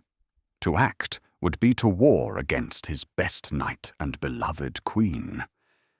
Mordred was there to help him choose, of course. With words of honey covering poison, he spoke of duty, of the kingdom's need to see justice done, of the danger of appearing weak. Other voices counseled moderation, but the loudest were those calling for action. The Fellowship of the Round Table split, some supporting Arthur's need to uphold law, others sympathizing with Lancelot's impossible position. The siege of Joyous Gard was a half-hearted affair. Arthur's forces surrounded the castle, but there was no enthusiasm for the fight. Knights who had stood shoulder to shoulder now faced each other across a divide that grew wider each day. Attempts at negotiation failed. Pride and law and love all tangled in a knot that no wisdom could untie. It was the Pope's intervention that finally provided a solution of sorts. Guinevere would return to Arthur. Lancelot would go into exile. It satisfied no one fully, but offered a way to step back from the brink. The queen returned to Camelot with dignity intact, but joy extinguished. Lancelot departed for his lands across the sea, taking with him many knights who could no longer bear the poisoned atmosphere of the court. But the damage was done. The Round Table, once perfect in its unity, now had empty seats that echoed with accusation. Arthur ruled still with wisdom and justice, but the light had gone from his eyes. Guinevere performed her duties as queen flawlessly, but she was like a beautiful statue, present in body but absent in spirit. The very stones of Camelot seemed to have absorbed the sorrow, turning grey where once they had gleamed golden. Mordred watched it all with satisfaction, carefully hidden. He had not caused the tragedy. The seeds had been there all along, but he had helped them grow. Now he positioned himself as the strong hand the kingdom needed, the practical heir who could restore order without the complications of idealism and old loves. The final act began when word came that the Roman emperor demanded tribute from Britain, claiming ancient rights. In the past, Arthur might have negotiated, found some middle ground, but now, perhaps seeking escape from the sorrows of Camelot, perhaps trying to recapture the clarity of external conflict, he decided to meet force with force. He gathered what remained of his knights and marched to meet the Roman threat, leaving Mordred as regent, a decision that many questioned, but that protocol demanded. The king's kinsman, proven in battle and council, unmarred by the recent scandals, seemed the logical choice. Those who felt uneasy could not articulate why, and their warnings went unheeded. Arthur's campaign against the Romans was successful, but hollow. He won battles, gained tribute instead of paying it, proved that British arms could still prevail. But news from home grew increasingly disturbing. Mordred was consolidating power, making changes, gathering supporters. When word came that he had declared Arthur dead and himself king, even claiming Guinevere as his queen, the truth could no longer be denied. The great army turned homeward, but it was a different force than had marched out. These were not knights riding to adventure, but warriors preparing for the grimmest of battles. Civil war, the fight against their own brothers. The weather itself seemed to reflect their mood, turning cold and wet, shrouding the land in mists that made every step uncertain. Mordred had not been idle. He had gathered his own forces, malcontents, ambitious lords, those who genuinely believed the kingdom needed a stronger hand, and Saxon mercenaries who cared nothing for ideals, only gold. The two armies met at Camlann, a name that would echo with sorrow through all the ages after. The night before the battle, Arthur walked alone among his troops. These were men he had led for years, whose names and families he knew, whose hopes he had tried to fulfill. Tomorrow they would face other men just like them. And for what? For the pride of kings, for the weight of law, for the terrible momentum that carries conflicts past the point where wisdom can recall them. He found himself at the edge of the camp, looking out over the misty field where tomorrow's horror would unfold. There Merlin found him, appearing as he always did, when most needed and least expected. "So, it comes to this," Arthur said, without turning. "All our dreams, all our hopes, ending in brothers' blood." "Ending," Merlin agreed sadly, "but not erased. What you built will outlive this day, though not in the form you knew. The round table will break, but its ideals will scatter like seeds, taking root in places you cannot imagine. The fellowship will end, but the dream of fellowship will inspire others to try again." "Cold comfort," Arthur murmured, "for the men who will die tomorrow." "The only comfort I can offer," Merlin replied, "that and this. You have a choice still. Not to avoid the battle. That tide cannot be turned.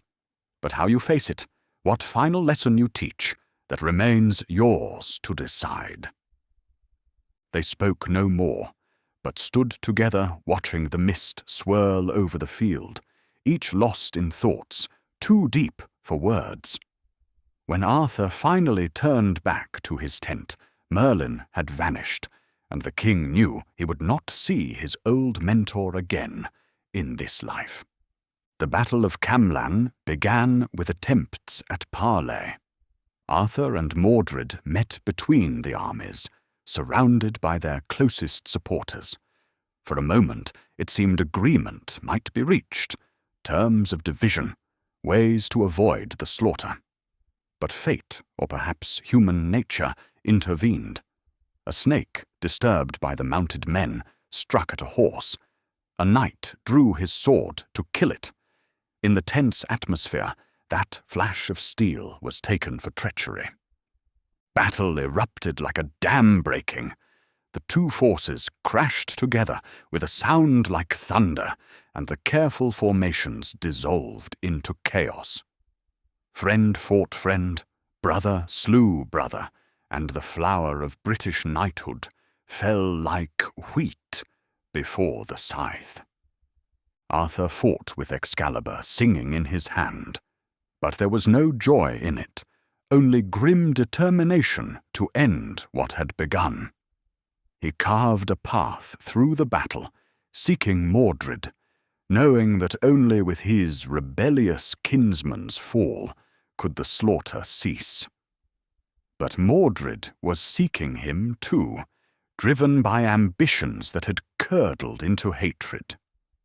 They met at last in a circle of dead and dying, two figures who had once sat at the same round table, who had sworn the same oaths, who now faced each other with nothing left but the will to end it. They fought without words, for what was there to say?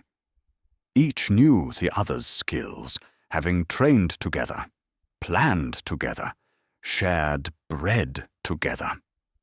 The duel was brief and brutal. Arthur, older and wearied by the day's fighting, yet still the greater warrior. Mordred, younger and driven by desperate ambition, fighting with the fury of one who sees his dreams crumbling. In the end, experience and Excalibur prevailed. Arthur's thrust took Mordred through the body, a clean, killing blow. But Mordred, dying, had strength for one last act. Pulling himself up the blade that pierced him, he struck with his own sword, catching Arthur beneath the arm, where the armor gaped. It was not immediately mortal, but it was enough. Both men fell, the rebel dead, the king dying. The battle ended with no true victor. Both armies were shattered, the field carpeted with the dead. As the sun set, turning the mist red as blood, the survivors crept away, carrying what wounded they could, leaving the rest to the gathering ravens. Arthur lay among the fallen, his life leaking away with his blood. But death came slowly to the once and future king, and in his fading sight he saw a figure approaching through the mist. Sir Bedivere, faithful to the last, one of the few knights to survive the slaughter. "My lord," Bedivere wept, kneeling beside his king. "What should I do?" Arthur's voice was weak, but clear. "Take Excalibur," he whispered. "Return it to the water. It was lent, not given, and the loan is ended." Bedivere took the sword reverently, but as he walked towards the nearby lake, greed, or perhaps sentiment, overcame him. Such a blade should not be lost, he thought. It should be preserved, a memorial to the great king. So he hid it and returned, claiming the deed done. "What did you see?" Arthur asked. "Nothing, lord." The sword sank beneath the water. Arthur's eyes, dim as they were, saw through the lie. "Go again, Bedivere. Do as I commanded." Again Bedivere went. Again he hesitated. Again he returned with a lie. But the third time, whether from shame or understanding that his king's commands must be obeyed, even unto death, he threw the sword far out over the water. As Excalibur spun through the air, a hand rose from the lake, white as moon on water, graceful as mist. It caught the sword, held it aloft for a moment as if in salute, then drew it down beneath the surface, leaving barely a ripple to mark its passing. When Bedivere reported this truthfully, Arthur smiled for the first time since Camlann's dawn. "Good," he breathed. "Now help me to the shore. My boat comes, and I must not miss the tide." Bedivere supported his king to the water's edge, though he saw no boat. But as they reached the shore, the mist parted, revealing a barge draped in black, with 3 women aboard, queens or priestesses, or something older still. Their faces hidden by veils, but their bearing speaking of power and sorrow. "I must go with them," Arthur said, his voice now barely a whisper. "To Avalon, to heal of my wounds, if healing is possible. To rest, if it is not." "Will you return, my lord?" Bedivere asked through his tears. The kingdom needs you. Without you, all will fall to darkness." Arthur's hand found his knight's shoulder, gripping with the last of his strength. "Perhaps," he said, "when the need is greatest, when hope is least, perhaps I will return. But do not wait for me, old friend. Live, remember, teach others what we tried to build. The table is broken, but the dream remains. As long as one person remembers, as long as one heart holds to our ideals, Camelot endures." The women helped Arthur onto the barge with infinite gentleness. As it began to move away from shore, propelled by no visible means, the mist closed around it like curtains. Bedivere stood watching until his eyes could no longer distinguish between water and air, between what was and what might be. When he finally turned away, the sun was rising, painting the mist-shrouded battlefield in gentle roses and golds that mercifully hid the worst of the carnage. Bedivere made his way slowly back through the field of the fallen, each face he recognized, another weight upon his heart. Here lay Kay, the gruff seneschal who had hidden a gentle heart beneath his harsh words. There Gawain, strength waning with the sun, as the old stories said it must. So many others, each a story ended, each a light extinguished. The news of Arthur's passing spread like mist itself, seeping into every corner of the broken kingdom. Some refused to believe it, claiming the king slept only, waiting to return. Others wept openly, understanding that more than a man had died at Camlann. An age had ended, a dream had faded, a light had gone out that might never be rekindled. In the days that followed, what remained of the kingdom's structure quietly dissolved. Without Arthur's unifying presence, the old divisions reasserted themselves. Petty kings reclaimed their independence, the Saxon advance resumed, and the brief unity that had been Camelot fragmented like a shattered mirror, each piece reflecting only a portion of what had been whole. Guinevere, freed from Mordred's grasp by his death, retired to the abbey at Amesbury. She took the veil, dedicating her remaining years to prayer and good works. Those who visited her in later years spoke of a woman at peace, her beauty transformed from earthly radiance to spiritual luminescence. She spoke little of the past, but her eyes would sometimes grow distant, seeing perhaps a young king pulling a sword from stone, a court where justice reigned, a love that had been both blessing and curse. When word came that Lancelot had returned from across the sea, seeking her, she refused to see him. Not from lack of love, but from its excess. They had caused enough sorrow, she said. Let them at least cause no more. But she sent him a message. Seek peace as she had. Find redemption in service. Remember the best of what they had been, and let the worst fade like morning mist. Lancelot, receiving this wisdom, became a hermit priest, dedicating his remaining years to prayer and penance. The perfect knight became the perfect penitent, though some said he never smiled again. When he died, it was said the bells of all Britain's churches rang without human hand upon the ropes, mourning the last of the great knights. But the story did not end with these deaths, these retreats from the world. For Arthur had been right in his final words to Bedivere. The dream outlived the dreamers. In monasteries and courts, in hidden valleys and bustling towns, people remembered. They spoke of a time when might had served right, when the law protected the weak, when knights rode forth not for plunder, but for justice. The stories grew in the telling, as stories do. The failures were forgotten or transformed into noble tragedies. The successes were magnified until they shone like the Grail itself. Arthur became not just a king, but the king. Not just a man, but an ideal.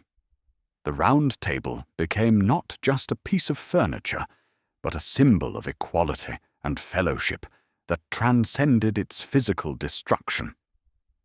Bards carried the tales from hall to hall, each adding their own embellishments.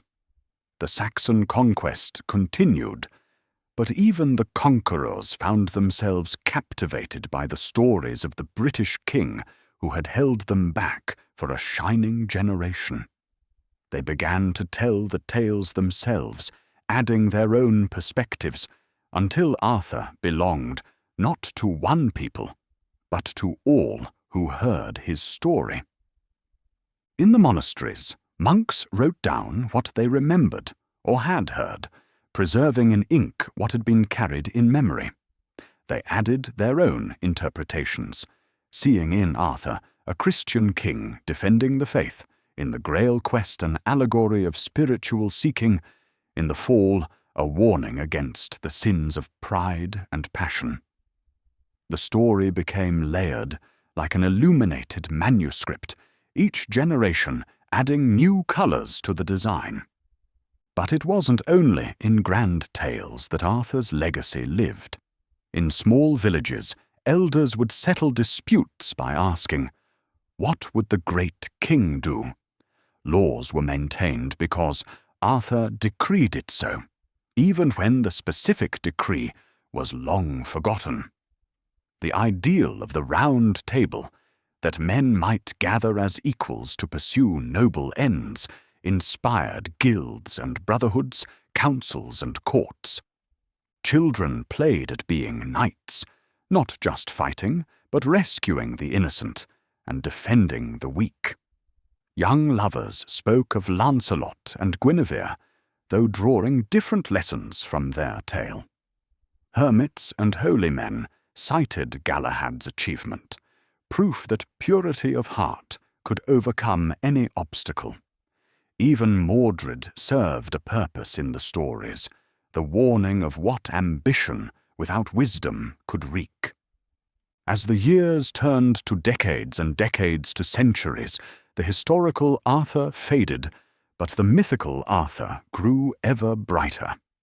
Each age found in him what it needed: a warrior king for times of war, a just lawgiver for times of peace, a seeker of spiritual truth for times of questioning. He became a mirror in which every generation could see its highest aspirations reflected. The locations associated with his tale became places of pilgrimage. Glastonbury, where some said he was buried, drew visitors who came to pay homage to the once and future king. The sites of his battles became shrines to courage. Springs and wells associated with his knights became holy places where the faithful came to seek healing.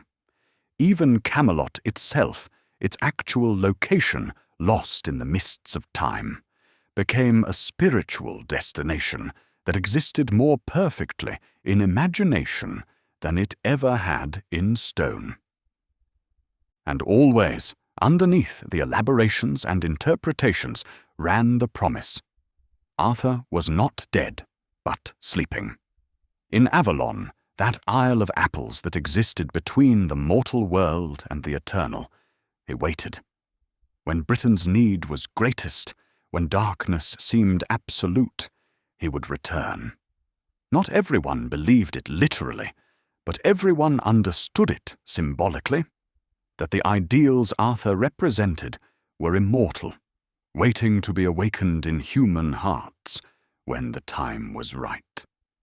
The story spread beyond Britain's shores, carried by travellers and traders, by knights and nobles seeking to connect themselves to the glorious tradition. In France, the tales of Lancelot were elaborated into complex romances. In Germany, the Grail quest became a mystical journey of the soul. Each culture that received the story added to it, finding universal truths in the particular tale of a British king. But perhaps the most important legacy was the most subtle. In the way people thought about power and its proper use, in the concept that authority came with responsibility, in the ideal that the strong should protect the weak rather than exploit them. In all these ways, Arthur's kingdom lived on. The Round Table might be broken, but the idea of equality it represented could not be destroyed. Camelot might have fallen, but the dream of a just society endured. In the quiet moments between sleep and waking, when the mind drifts between what is and what might be, people sometimes thought they could see it still. The great castle on its hill, banners flying in the perpetual sunshine of memory. They could hear the laughter from the great hall, the ring of sword on sword in friendly competition, the solemn voices swearing oaths of brotherhood and service. And sometimes, on those rare nights when the mist rose from the valleys and the moon shone silver on the water, watchers claimed to see a barge moving without sail or oar, carrying a sleeping king to his rest, or perhaps from it. They spoke of hearing horn calls from hollow hills, of seeing riders in ancient armor crossing moonlit meadows, of finding flowers blooming out of season in places where great deeds were once done. Were these visions real or imagined? Did it matter? The power of Arthur lay not in historical fact, but in historical impact, not in what was proven, but in what was believed. He had become larger than life, because life had need of something larger than itself to aspire to. The monks who copied the stories added their own note of hope. They wrote of prophecies and portents, of signs that suggested the once and future king's return was not merely metaphorical. They pointed to troubles in their own times that surely qualified as Britain's darkest hour, that surely would summon Arthur from his rest. And when he did not appear in flesh, they concluded that the hour was not dark enough, or perhaps that he had returned in spirit, inspiring new heroes to take up the old ideals. For heroes did arise in every generation who consciously or unconsciously modelled themselves on the Arthurian ideal. Kings who sought to rule with justice rather than mere power. Knights who dedicated themselves to protecting the innocent. Common folk who stood up to tyranny because they remembered stories of a table where all sat equal. Each was, in their way, Arthur returned. The story became a teaching tool, a way to convey complex truths about leadership, loyalty, love, and loss. Parents told it to children not just as entertainment, but as instruction. Be brave like Lancelot, but beware of letting passion override duty. Be pure like Galahad, but remember that perfection can separate you from humanity. Be loyal like Bedivere, be wise like Merlin, be just like Arthur himself. Even the failures in the story served their purpose.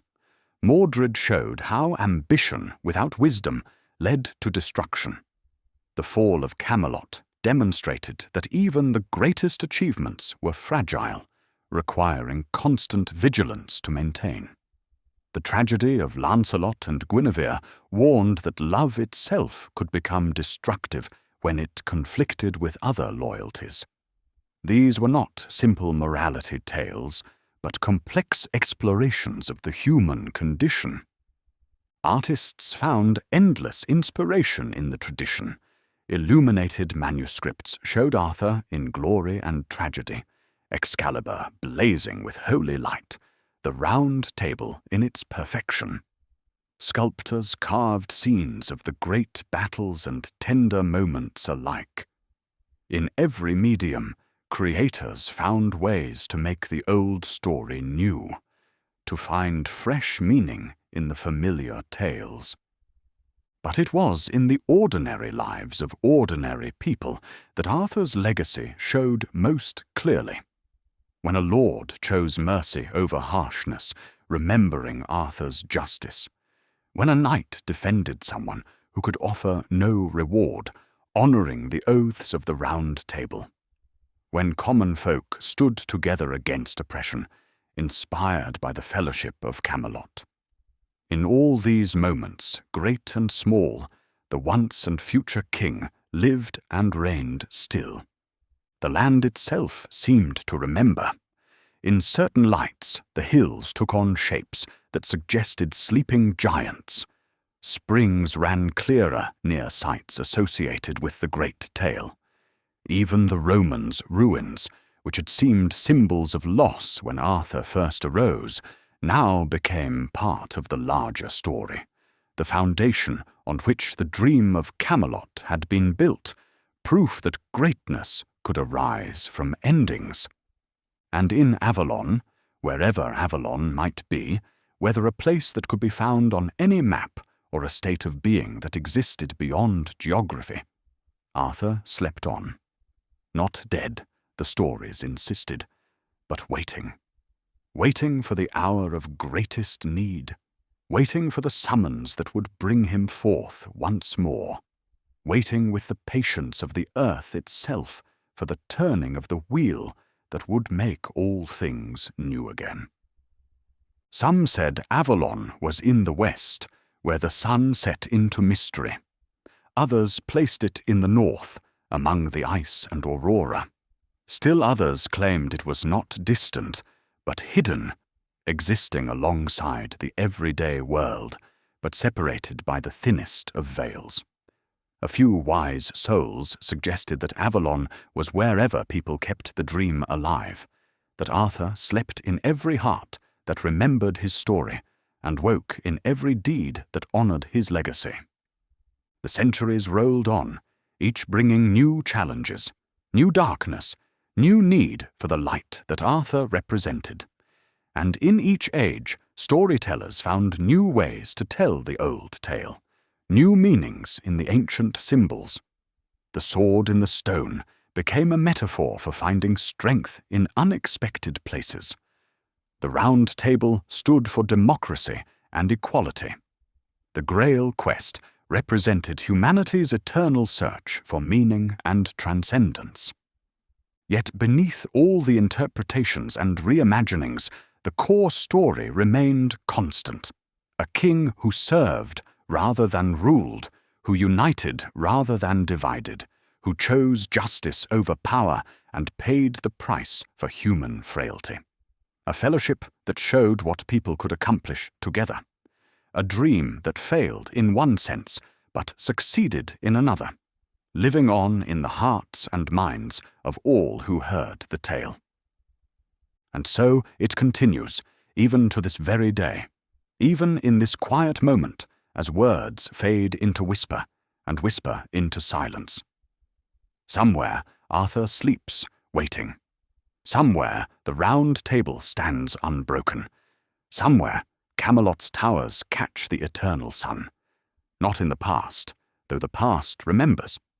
Not in the future, though the future hopes. But in the eternal now of story, where what should be matters more than what was, where dreams shape reality as much as reality shapes dreams.